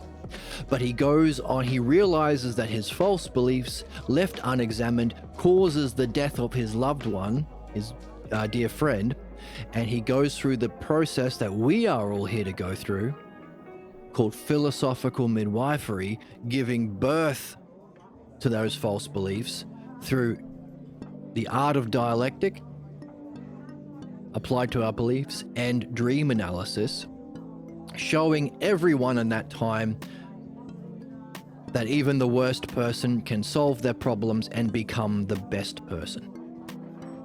So it's a model for all of us. In fact, this Hellenic way of being puts all other cultures to shame. No other culture has understood the nature of human problems and created a model for addressing them, solving them, so that even the worst can become the best, as Achilles does. Well, we're learning to read philosophy here. But what philosophy is different from what they teach us in school. That's a difficulty. In school, they teach it as a collection of opinions. Hegel's opinions, Kant's opinions. That's not philosophy. Philosophy, philosophia, means love of wisdom. Wisdom is a non-physical experience of reality itself. The capacity that mind has to turn away from our physical senses and experience mind itself. What we are learning is it's a kind of model. It's the model or the whole or the standard from which understanding is developed. So the better we can reflect on that model of pure intelligence, the better we can master the art of understanding. That art of understanding is, of course, called the dialectic. So philosophy is the mastery of the dialectic applied to our beliefs and image thinking, which are our personal beliefs from the physical world of perception. So this mastery of understanding to purify our beliefs, and at the same time perfect our understanding. The art of understanding is called the dialectic. To not only remove our problems, but master our understanding by reflecting on the model. That's knowing. That's the capacity that mind has to know itself as pure being. So being because it is eternally what it is. The physical world is the appearance that it casts, the shadow it casts. And what we are seeing is modern science looks at these shadows and never understands what it is. The model, its purpose, its nature, never understands what is our goodness, our oneness, our truth, or the ultimate purpose, the true, the good, or the one. So modern science can only look at the parts in the physical world and muck around with them. Imitating nature. Imitating nature because we don't understand whether we should make nuclear weapons, or should make data centers, or should make hand grenades. So we're imitating nature in that our personal false beliefs are deciding what's good to do. And if you're a racist, it's good to kill black people. If you're a sexist, it's good to abuse women. If you're a capitalist, it's good to destroy the planet for profit and fun. If you're a conservative, it's good to harm people and bomb people. If you're a religious person, it's good to enslave people and kill non-believers. So we're imitating nature. What we are talking about now in the text is a philosopher saying, hey, the real game is understanding. And it's a game consecrated to the gods. It's a game where we leave the physical world of ignorance and harm and beliefs to participate in that which is true and universal. Reason, dialectic. And if we develop that dialectic and play this game while wondering about pure being or consecrated to the gods, we can give rise to higher insights of reality into the model of being itself. And we can integrate those experiences into our state of being. So it's a transformative process. Modern philosophy, which is about personal beliefs and ignorance, Hegel's beliefs, Kant's beliefs, Nietzsche's beliefs, are to inform you. So you just quote Hegel when you want to justify your beliefs. Hitler saying, oh, we should kill the Jews because Nietzsche said that the Übermensch, blah, blah, blah, blah, blah, blah, blah. Bollocks. We don't want to play out our own ignorant beliefs and opinions. We want to play with the gods. No truth. I'm a beginner in philosophy. I have worked through a lot of material I am self-taught with as a layperson, and I have with many thoughts and ideas. Oh, hooray, good for you. With a focus on philosophy of life. You don't believe in the work of science. No, so what we're doing in this series, we're up to episode 25. You can find all of the previous episodes on YouTube, so you can work through them at your own pace if you want. We are discovering the difference between beliefs, or the title, it's all relative. Everything is relative to personal beliefs. What's the difference between belief and understanding? In other words, do you ever care about someone's stupid beliefs? Or do you want understanding? And is understanding something we can share in together? Because understanding is transpersonal. Is every area of life shaped by transformation? When we enter society, as opposed to philosophy or science, aren't we just entertaining different spaces of transformation, different environments? I don't know what you mean. Can you say that a different way? So we're not interested in belief. We're interested in understanding.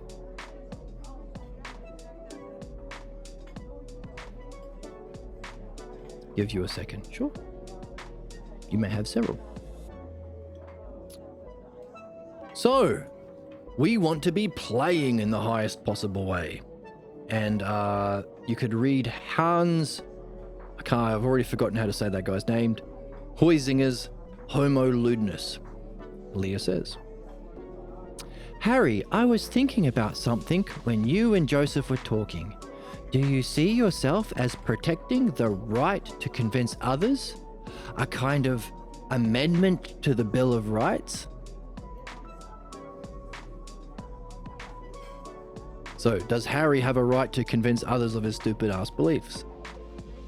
Harry says, That's a phony question. Or haven't you heard of free speech? Look, if a doctor, a lawyer, an Indian chief, or anyone else couldn't convince others of the truth of their advice, they would soon go broke. Maybe I didn't do as well as I should have done in this talk, but I got caught up with the wrong example and couldn't get out of it. Why I stuck with the surgeon example, I don't know. But once I take a position, I go down with the ship. Yes, well, yeah, that's the problem, right? He's not abandoning his ship of beliefs once he realized his beliefs were false. And once he realized belief and imitation only do harm, only bad happen.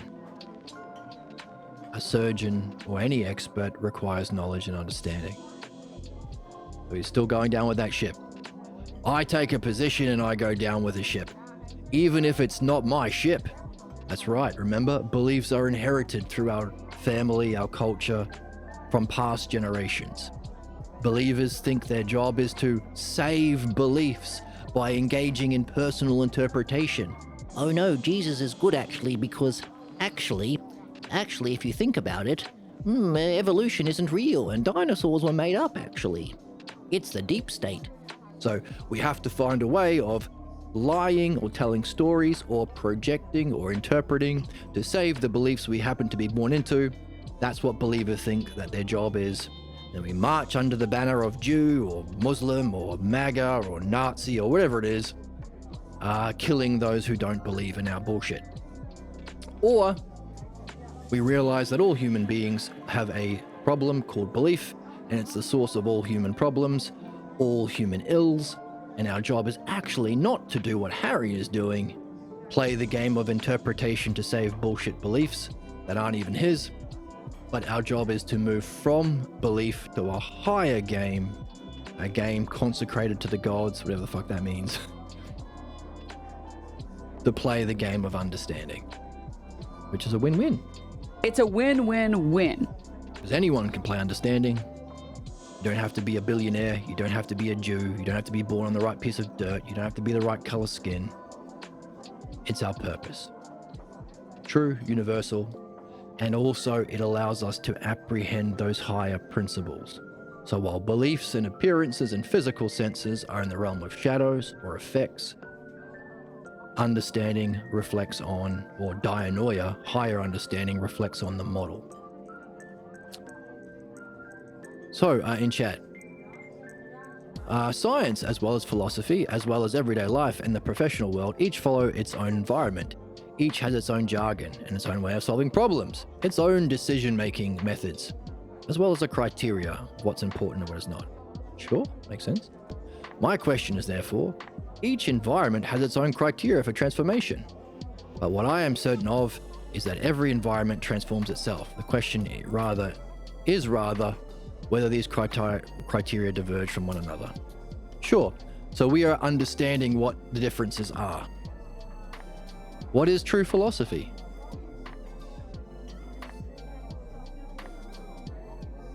What does science do differently? Is one better than the other? Why does science only pump out hand grenades and nuclear weapons? Is philosophy a kind of knowledge that is able to apprehend models of truth and goodness? Because it's non-physical? If it's a model, is it true for everyone?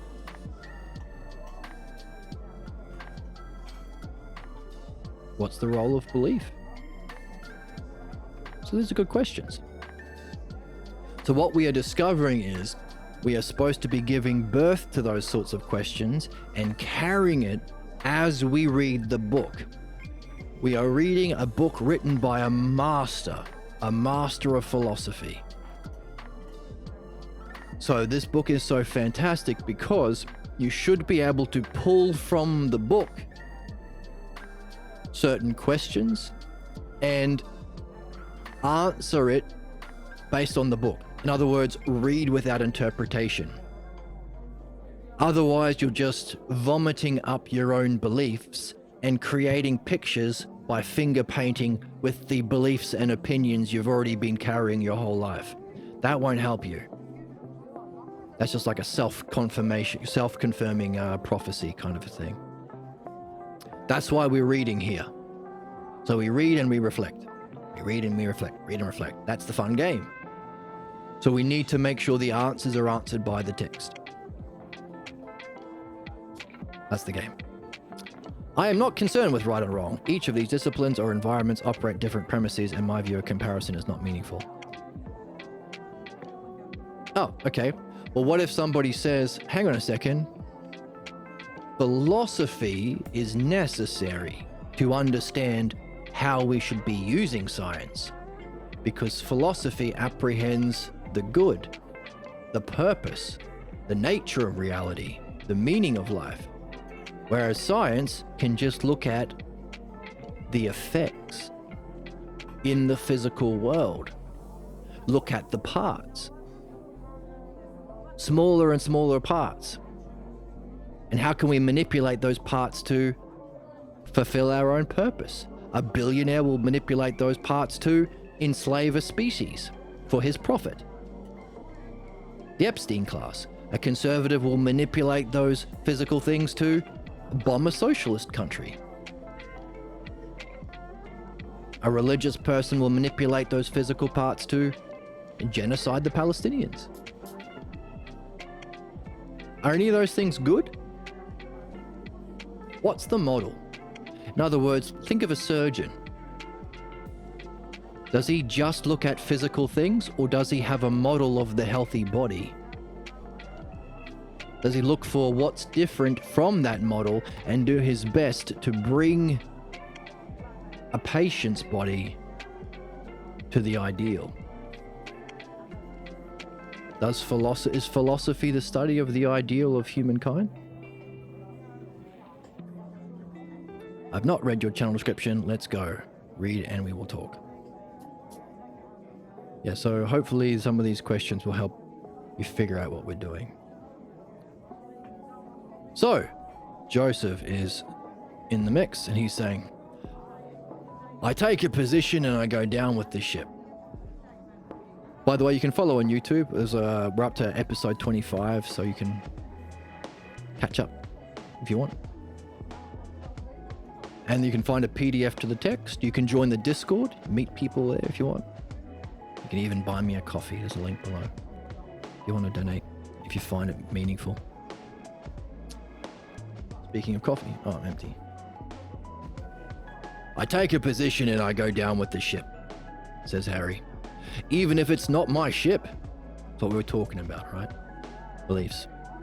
Actually, now that I think of it, my dad does that. Wait.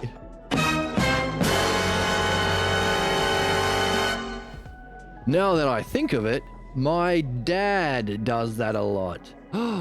Oh, sounds like someone might be becoming pregnant with a question about his problem. Uh-oh. Remember what we started with today? Reason alone won't deliver you of your problems. Reason alone won't allow you to give birth to higher insights into wisdom. It's necessary, but it isn't the whole thing. We have to develop a question to the point where it grabs us. We can't let it go. Now that I think of it, says Harry, my dad does that a lot. Remember Elea saying her dad said things like Harry, which made us wonder why it was Elea was attracted to someone like Harry? We used to argue a lot, only I always lost. Oh. More about his role. Anyway, my point is, what I mean is, that the best money goes to the convincers. And that's true today, as it was yesterday, and will be tomorrow. Well, yeah. The Trumps of the world, the Netanyahus of the world, the Epsteins of the world, the most sadistic fucks, the most manipulative believers seem to be able to manipulate the wealth, hoard the wealth. But the more people wake up to the difference between belief and understanding, and how one blocks our goodness, truth, and unity, and one facilitates our universal goodness, truth, and unity, maybe tomorrow isn't on that list. Maybe. At least not for our souls. Whether or not the rest of humanity gets on board with our literal purpose and meaning of life, it's up to them. But we can do our jobs here. In the chat, what kind of dialogue is this? What is it about? I don't understand the context so far. So we're in part 3. There are 3 parts, and then there's another section. So we're towards the end. It's exploring the idea, a common belief in our society, that everything is relative to personal opinions. Have you heard that before? There is no truth. There is no understanding. Therefore, there's no need to learn Platonic philosophy, the skill and art of understanding through this art of dialectic. Because if it seems true to you, then it is true. It's your opinion, it's your truth. If it's your perception that it's true, then it's true to you. And as Harry is saying, hey, so the real game is, can you change your beliefs to fit the popular beliefs? When in Rome, do as the Romans do. Hey, all of those MAGA grifters. When Trump is in power, they're all anti-immigrants, abuse women, put the brown people in cages, shoot the protesters. But as soon as he's not in power, they will change their beliefs. Because that's what earns them a money. Earns them a crust.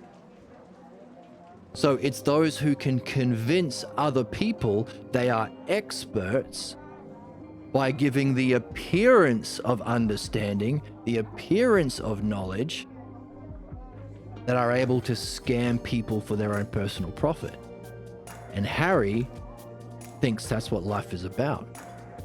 Joseph is saying, hang on a second, maybe there is something better than beliefs, imitation, and saying everything is relative to your own personal interpretation. Maybe there's something called truth. Maybe there is a goal, a meaning to life.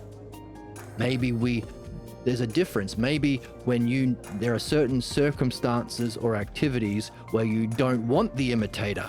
You want the person who actually knows what he's doing. Maybe when you need surgery. So that's the book. We're exploring that in a lovely cafe called the Greek Corner Cafe. That's where we are. And there's my logo. We have fun here. Some say it's the best channel on Twitch and YouTube. So is this about relativism on a small scale for the individual? Yes. Is the individual, like for our own souls? Yes. For our relationships? Yes.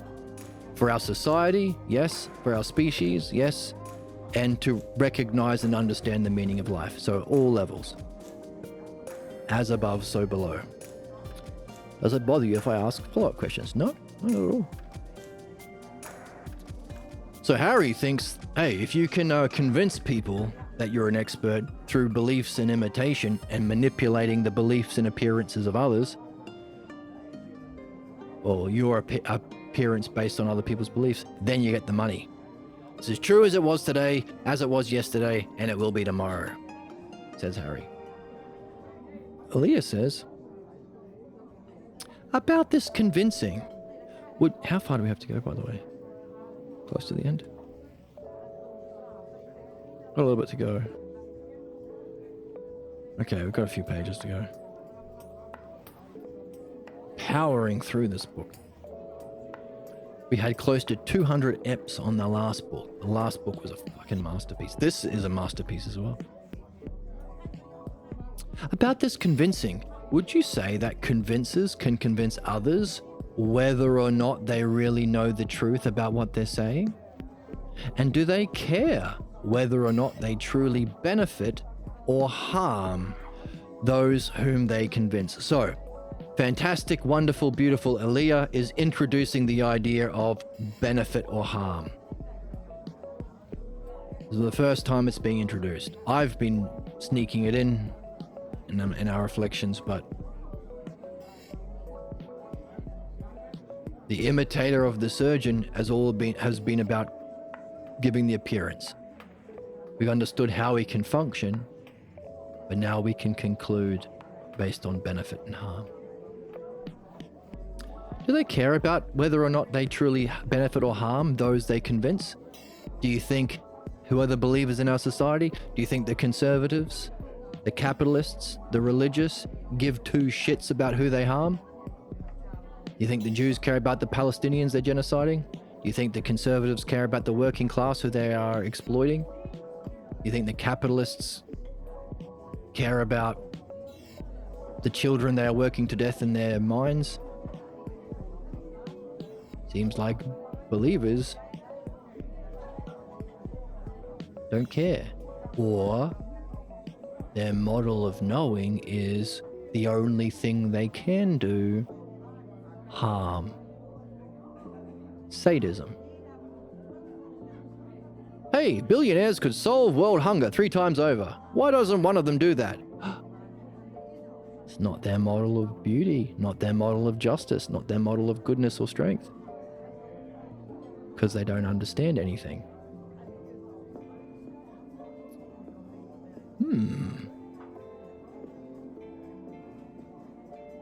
So how are we for time?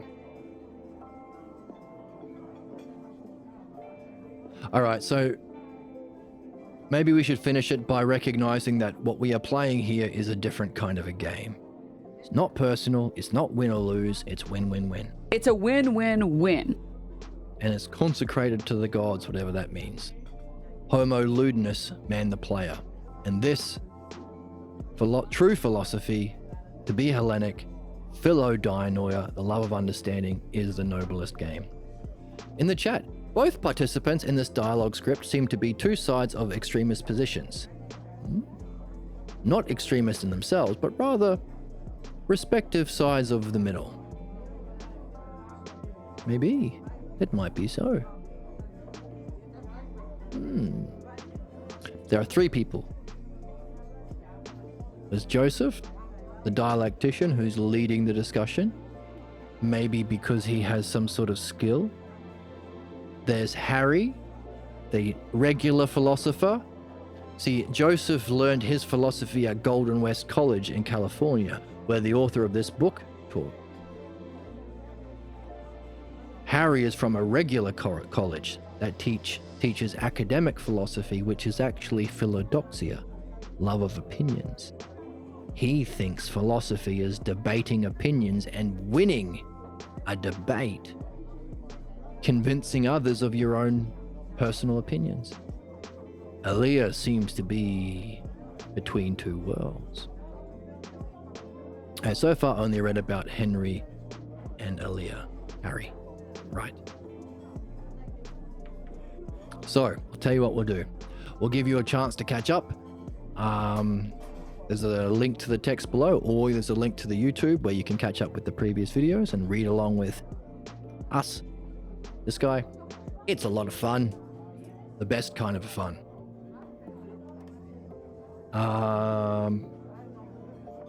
Because we're introducing a new term. We're introducing to this idea of knowledge and understanding together as expertise. Different from imitation and belief, we're introducing the idea of benefit or harm. We can wonder about the difference between, speaking of middles, how does scientific inquiry differ from belief, but how is it the same? What's Elea's point all the way through this? That we need to understand wisdom first. Why is that? Is it similar to Joseph's point that we have to understand the nature of belief at school if we want to address human problems? Could they go together? Should we be shipping Elea and Joseph? First of all, Joseph, I don't like that you said that we're not going to talk about Homo Ludens. If someone like Elea said she wanted to read a book with me, I'd read whatever book she wanted to. So maybe it's because Harry looked at this idea of man the player from Hans. What's his name?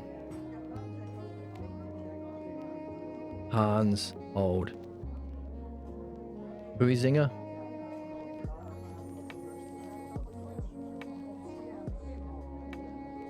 pronouncenames.com.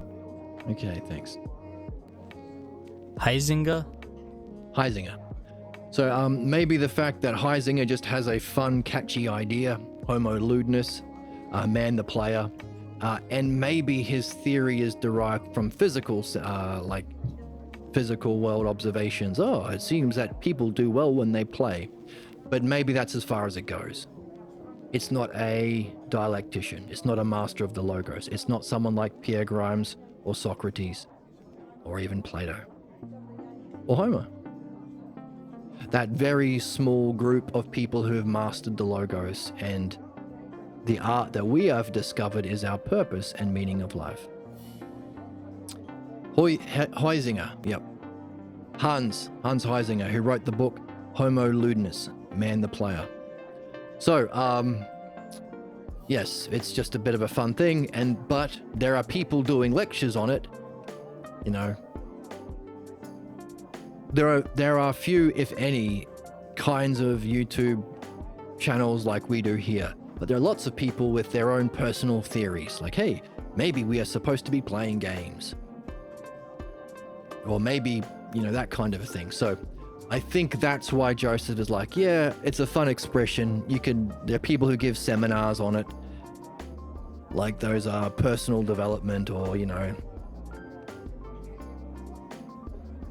kinds of classes, but I'm not really interested in that because I'll use it as an expression, but only to point to what we do here. We're playing with language. Well, we're using language the way it's supposed to be used, to follow the logos to truth. Not interested in whether or not the many believers give up their beliefs, but we can. There are so many Harrys in the world who'll fight back against their own benefit. NPCs, zombies, savages, cavemen, sure. And when we find someone like Elea or Joseph to play with, that's the new game in town. And Elea says, I enjoy the chance of getting into this. It's a good game. Now, the irony being, it's the only game that can reach the model of the transpersonal state of wisdom, which is goodness, and crossing the green line from ignorance or beliefs into understanding and knowing, but also crossing the purple line from even our peak experiences of wisdom into the self. Auto mod. Why is that auto modding? I like your format and the quality you're delivering here. I know another English stream that produces very high quality of philosophy. Would you be interested in watching? No. See, we do real philosophy. So, like, people in... The difficulty of what we do here is the people who think they know what philosophy is teach beliefs. It's academic philosophy. Hegel's beliefs, Nietzsche's beliefs, debating beliefs. We don't do beliefs here. We understand what beliefs are. We understand that the root cause of all human problems is a loyalty to beliefs, but we're interested in understanding. That's the logos. That's the dialectic. If they want to come here, they're welcome to. Just as Harry isn't interested, just as Joseph isn't interested in Hans Heibernitz's personal beliefs that we should be calling humanity Homo Ludens, man the player. He just likes the expression to point to the real human game, true philosophy, Hellenic philosophy, or philodianoia, love of understanding. In the same way, I'm not really interested in other people's beliefs and opinions. We're playing a different game. It's the best game, and they're all welcome to join us in this game. I understand, but what about epistemology? Yes, this is epistemology. Epistemology means what are the different cognitive functions we have access to. Epistemology means how you know. Its partner is ontology. What are the different dimensions of reality that those cognitive functions relate to? That's the map we have on the board. The difference is we're not developing beliefs about epistemology and ontology or how we think and the different dimensions. We are understanding them. You can only do that if you learn to read. And by learning to read, I mean learning to read in a new way without interpretation. So it's not about our own personal beliefs. It's about seeing what's there in the text. And there are certain texts that reflect the truth of reality. Masters of the Logos. It's a small list. There are a lot of books though. We never run out of material. Don't you think that a philosophy also works where error is calling out for helping? Sorry. Yes, but don't you think that philosophy also works where error is calling out for help and questioning? Every chapter written in the book begins in the mind and in dialogue. I don't understand what you're saying. Can you say it a different way?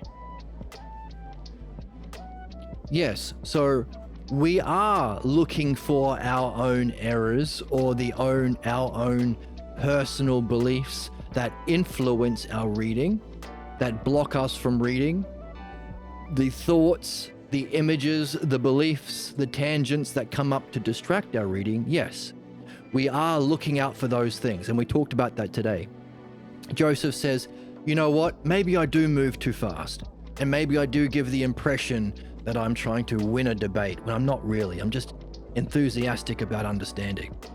So we are looking for our personal blocks and problems, absolutely. However, there's a skill and an art to uncovering human problems and leading someone through the understanding dialectic to reflect on their beliefs and deliver them, like delivering a baby, of our false beliefs and images of self. That's called the pathologos.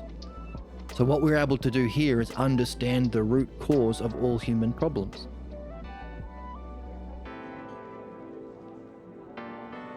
Everything that is written in a book begins with being through thought, in dialogue, or on one's own. Sure. But the difference is the authors.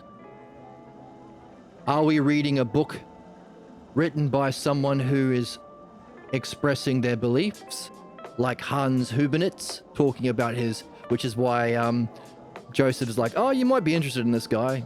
Talks about how lots of cultures think that play is important. And we should dedicate our play to the divine, knowing the nature of ourselves and the gods. Sure. That's a fun belief. Now, what we are doing is learning understanding. So we can judge his belief relative to truth and say, oh yeah, that's fine. That's about all we can learn from that guy. Because he's writing from his beliefs. What we are reading is reading texts written by people who have themselves gone through the process of moving from the physical world of appearance and becoming, where you get ignorance, your personal beliefs and images, who have gone through the process of removing those beliefs, gone through the process of learning the skill of understanding. Thinking and understanding is a skill. We don't learn this at school, just as we don't learn to surface and remove our beliefs at school. That's why our world is in such a shit state. You know who did? Socrates. Dr. Pierre Grimes, the author of the book we're reading right now. So, and some of those people even go beyond the development of understanding and experiencing the non-physical or the metaphysical dimension of reality. They go beyond even that to know the self, which is our purpose, to know the self. I don't need to convince you. I just notice a sense of sympathy, and I will be coming back here more often. See it as a compliment. Oh, no. Right. Okay, I understand. I'm not taking it as convincing. I am taking this as an opportunity to explain what we do here. The difficulty is, it's difficult to teach true philosophy if no one else in our planet is doing true philosophy. It's even more difficult if... That's not true. There are a few pockets here and there that do real philosophy, but it's very, very rare. It's even more difficult if modern philosophy, academic philosophy, does the exact opposite of philosophy.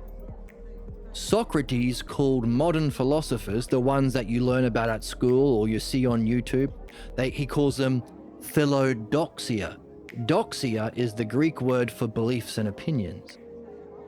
Philos is the Greek word for love. They love opinions. Notice, academic philosophers aren't solving human problems. We still have Nazis, we still have capitalism, we still have religion existing. Hurting people, genociding people. We don't have a model of truth, justice, beauty that we can all look to guide our souls, to guide our relationships, to guide our politics, to guide our spiritual leaders, and to guide our race. We don't have that model. Why? It's there. Many people have experienced it.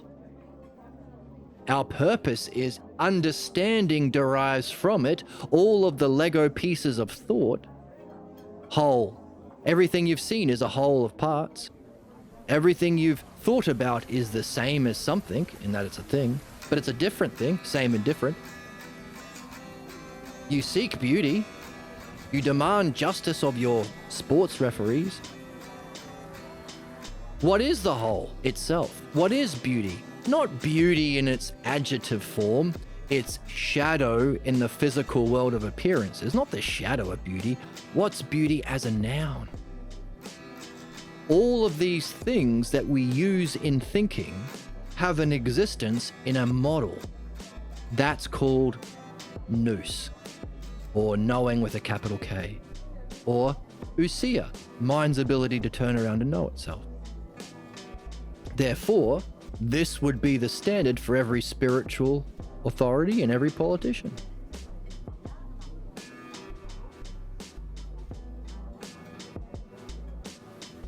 We're not taught it at schools because that would challenge the authority of the Third Reich, the rule of the church, and the materialist conservatives who think that the mastering and enslaving the physical world for profit and sadistic fun, the Epstein class, is the whole meaning of life.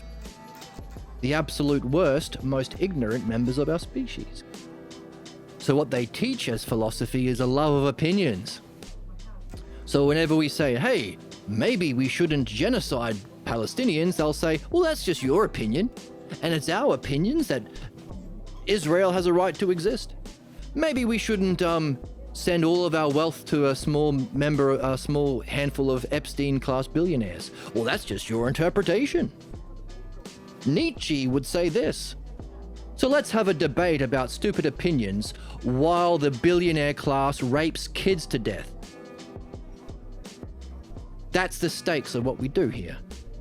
We see that love of opinions don't solve problems and don't demand a model of justice and truth for every single person who claims the expertise. That's what the book is giving us. We have actors. We have Donald Trumps. Actors, literally, reality show actors. So the difficulty is helping people recognize that we're not doing that. We're not doing beliefs. We are understanding beliefs. We are wondering about why people are so loyal to their beliefs that even if they reason through arguments to show their beliefs are false, almost never do they change their mind. Only a very small group of very exceptional, intelligent, kind or open-hearted and open-minded people will change their beliefs, why are humans so savagely loyal to the beliefs that cause their harm? That's what we do here. Academic philosophy celebrates the cause of all human ignorance, beliefs, venerates beliefs. All there is beliefs.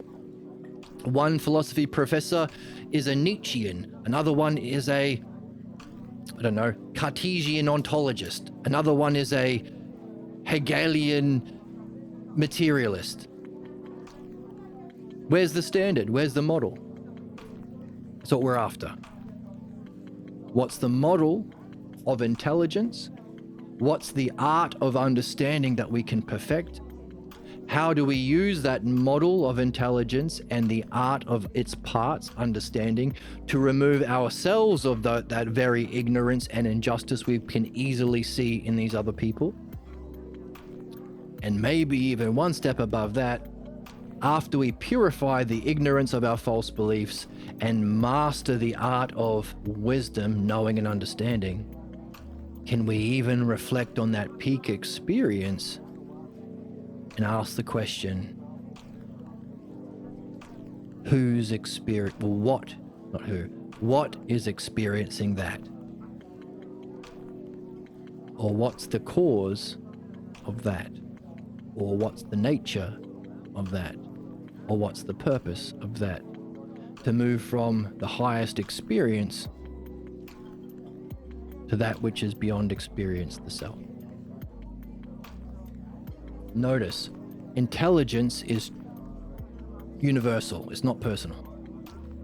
We are perfecting our capacity to think and reason and help ourselves and others. That's the new idea that's been introduced. We'll explore that next time. Benefit ourselves and others as someone with actual expertise by participating in intelligence itself. The greater we can participate in the brilliant light of pure being, intelligence itself, the greater we can perfect the model or know the model and perfect our understanding. Equally so, the self can't be personal. Well, it's the most personal, it's the most immediate, but it's also the most transcendent, transcending even that peak experience. So that's true philosophy. The exact opposite of debate. Dialectic is the opposite of debate. In essence, says our chatter, philosophy, if one follows and lives for the true core, is a search for truth. Yes, that's the game. That's the good game. Truth above all. Harry is struggling. Many believers say, I don't want the truth, because what will that mean about my Christian beliefs, about my Nazi beliefs, about my MAGA beliefs? I need these beliefs. This is my identity. I like wearing the red hat. I know who's for and against me. I know who I can punish. The liberals. I don't want truth. To be good and to be in the game is to seek truth above all. So well said. But what if the world consists of more environments than just the natural original environment? I believe there are multiple environments. This does not contradict the importance of philosophy itself, but for me, multiple levels of truth, and beyond that, the love of truth. Yes, that's what the map is showing here. Now, don't just take my map. The idea is for you to develop the map yourself, because in doing so, you will nail it down in your own understanding. And if you understand it, you can use it to benefit others, because you can explain it. Don't just imitate me. But yeah, so we've got here the physical world of appearances, shadows. We've got the non-physical realm, metaphysics, the realm of being. And we've got beyond that a realm of the self. Yeah. Different levels of reality. And of course, if you wanted to go to the Balboa translation of Plato's Republic, in Book 7, he has an allegory of the cave and the upper world that you might be able to see here as well. The best kind of fun. Aren't we kicking ass? Are we having a good time? I would scoop the moon in a cup. In a for cup. you. For you. I would too. I'm cute. Like, it's cutie pie. Cutie pie. You're a goon. Goon. So, our question of whether or not this world of shadows of belief is similar to physical sciences, academic sciences. There is some difference because there is a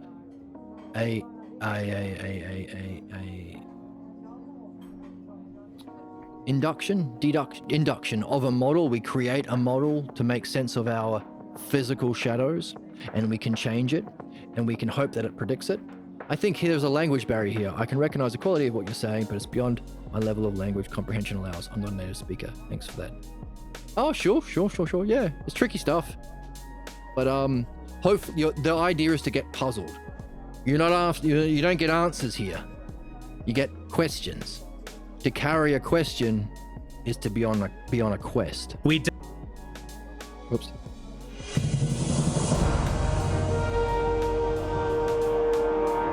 So we're trying to get as puzzled can be. Because reason alone won't help us remove our beliefs or get insight. It's part of it, but you need to be puzzled.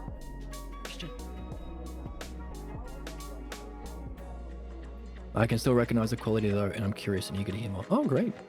Well, if you go to the YouTube channel, you'll find lots of content. I try and stream as often as I can. And you can join the Discord. If you join the Discord, you'll get a notification when we go live as well. So that's a lot of fun. So, while nailing down the difference between the imitator of the surgeon, someone who can imitate only the effects or shadows of learning, and the actual surgeon, who Elea helped us to see, can not only relate to differences, but also samenesses. Only the sameness isn't the shadow realm of the physical appearances, it's the non-physical realm of the model. So 2 different levels, or worlds. To apprehend the model of medicine, or for us, the model of knowing, the knowing of all knowings, you're in a different realm.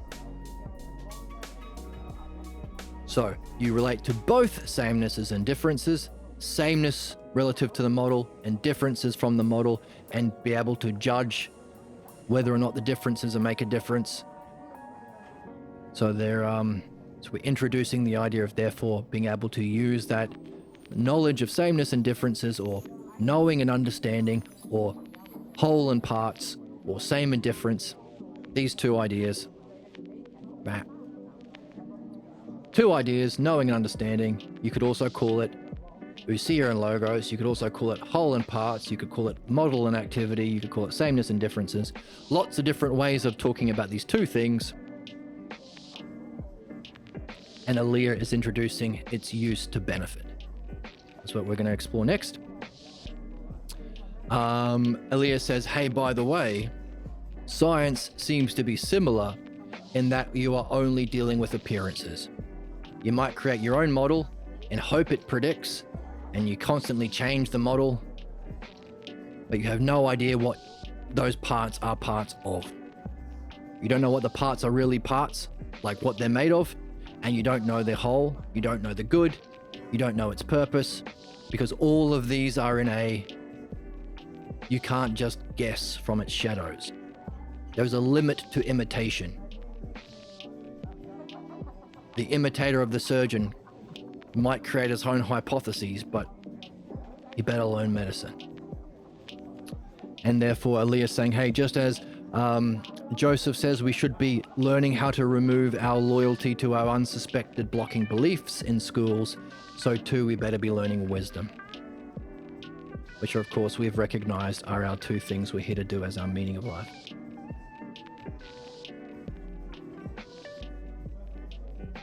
To address our problems by purifying our false beliefs, and master our excellence by perfecting understanding.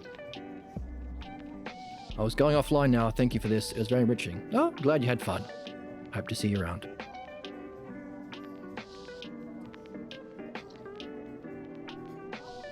And Elea suspects that if we do that, then the fiddling around like a tinker toy with the physical parts, we will actually have a reason for using it, and a goodness and a model, like the imitator of the surgeon might tinker around with some physical bodies, like a crazy horror movie. But a surgeon only does the tinkering when it's needed and in service of the good, the benefit. There's the difference. That's why our society is in shit. We don't have wisdom and we don't have the purification of beliefs. The very two things we're here to do. Nope. So, good on Elea. She's helping us all the way through. She's the best. Manipulating imitations, as she said. Elea says, I want more than that. We're in this world. What is it? What is this world? Yes, there are atoms, but so what? Atoms of what? What are we doing here? And of course, that's her question. What's your question? Is it why are we here? What are we supposed to do while we're here? What's the good? What's the purpose? What's beauty? Her question is, what's the nature of everything? But what's your question? So, Elea might be becoming pregnant with a question that can lead to wisdom. Oh. So this is the good game. Developing this kind of pregnancy. It's a higher kind of fun. Dedicated to the gods, in that dedicated to our higher purpose. So if you want a fun read, you could read Homo Ludens, but it's not one of the books that we are being told we should read, like the other ones like Boltman and Maccabee. That's just a fun one. Read it if you want. To get that expression, man the player. Now, as Elea is saying, look, I don't care about your fighting, Harry. I don't care about the parts. In fact, I hate that it's being used to destroy our environment. I want to know what this actually is, and you can't find the nature of what it is by looking at its shadow, by looking at the physical world. We need the model. And similar to that, we have Harry saying, whoops, where am I? I go down with the ship. By the way, even if it's not my ship, I am loyal to beliefs that aren't even my own. By the way, my dad does that. Oh. Not only does my dad do that a lot, there is a drama dynamic where we argue a lot and lose. Is that been the role that he has been playing all through the text? Arguing a lot and losing. He always picks a losing position. He's fighting against understanding with a philosopher. He's fighting against insight mutually, even though his girlfriend is loving it. He's always losing. That was his role at home. Just as Elea might be becoming pregnant with her question about reality that can take her out of the physical world, not what the parts are, but what's the stuff all made of? What's the essence of reality? Is it intelligence? Is it self? What is it? Is it light? So too, Harry might be becoming pregnant with a question about the role he's been stuck in. That is a belief that he's going down with that isn't even his. That gives him a role that he always loses. In other words, blocking his benefit, doing harm.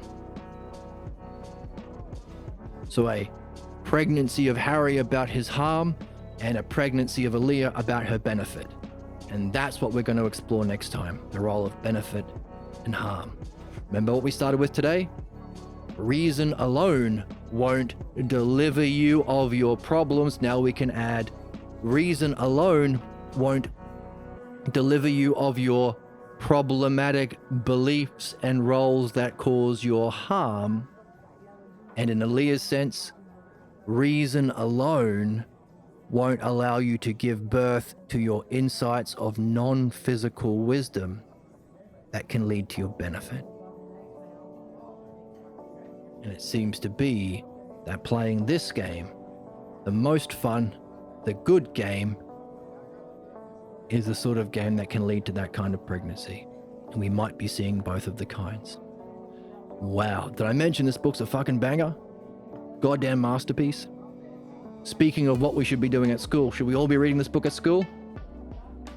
The answer is... It's not crazy to call. Now we're getting into extreme Jordan Peterson levels of whimsy.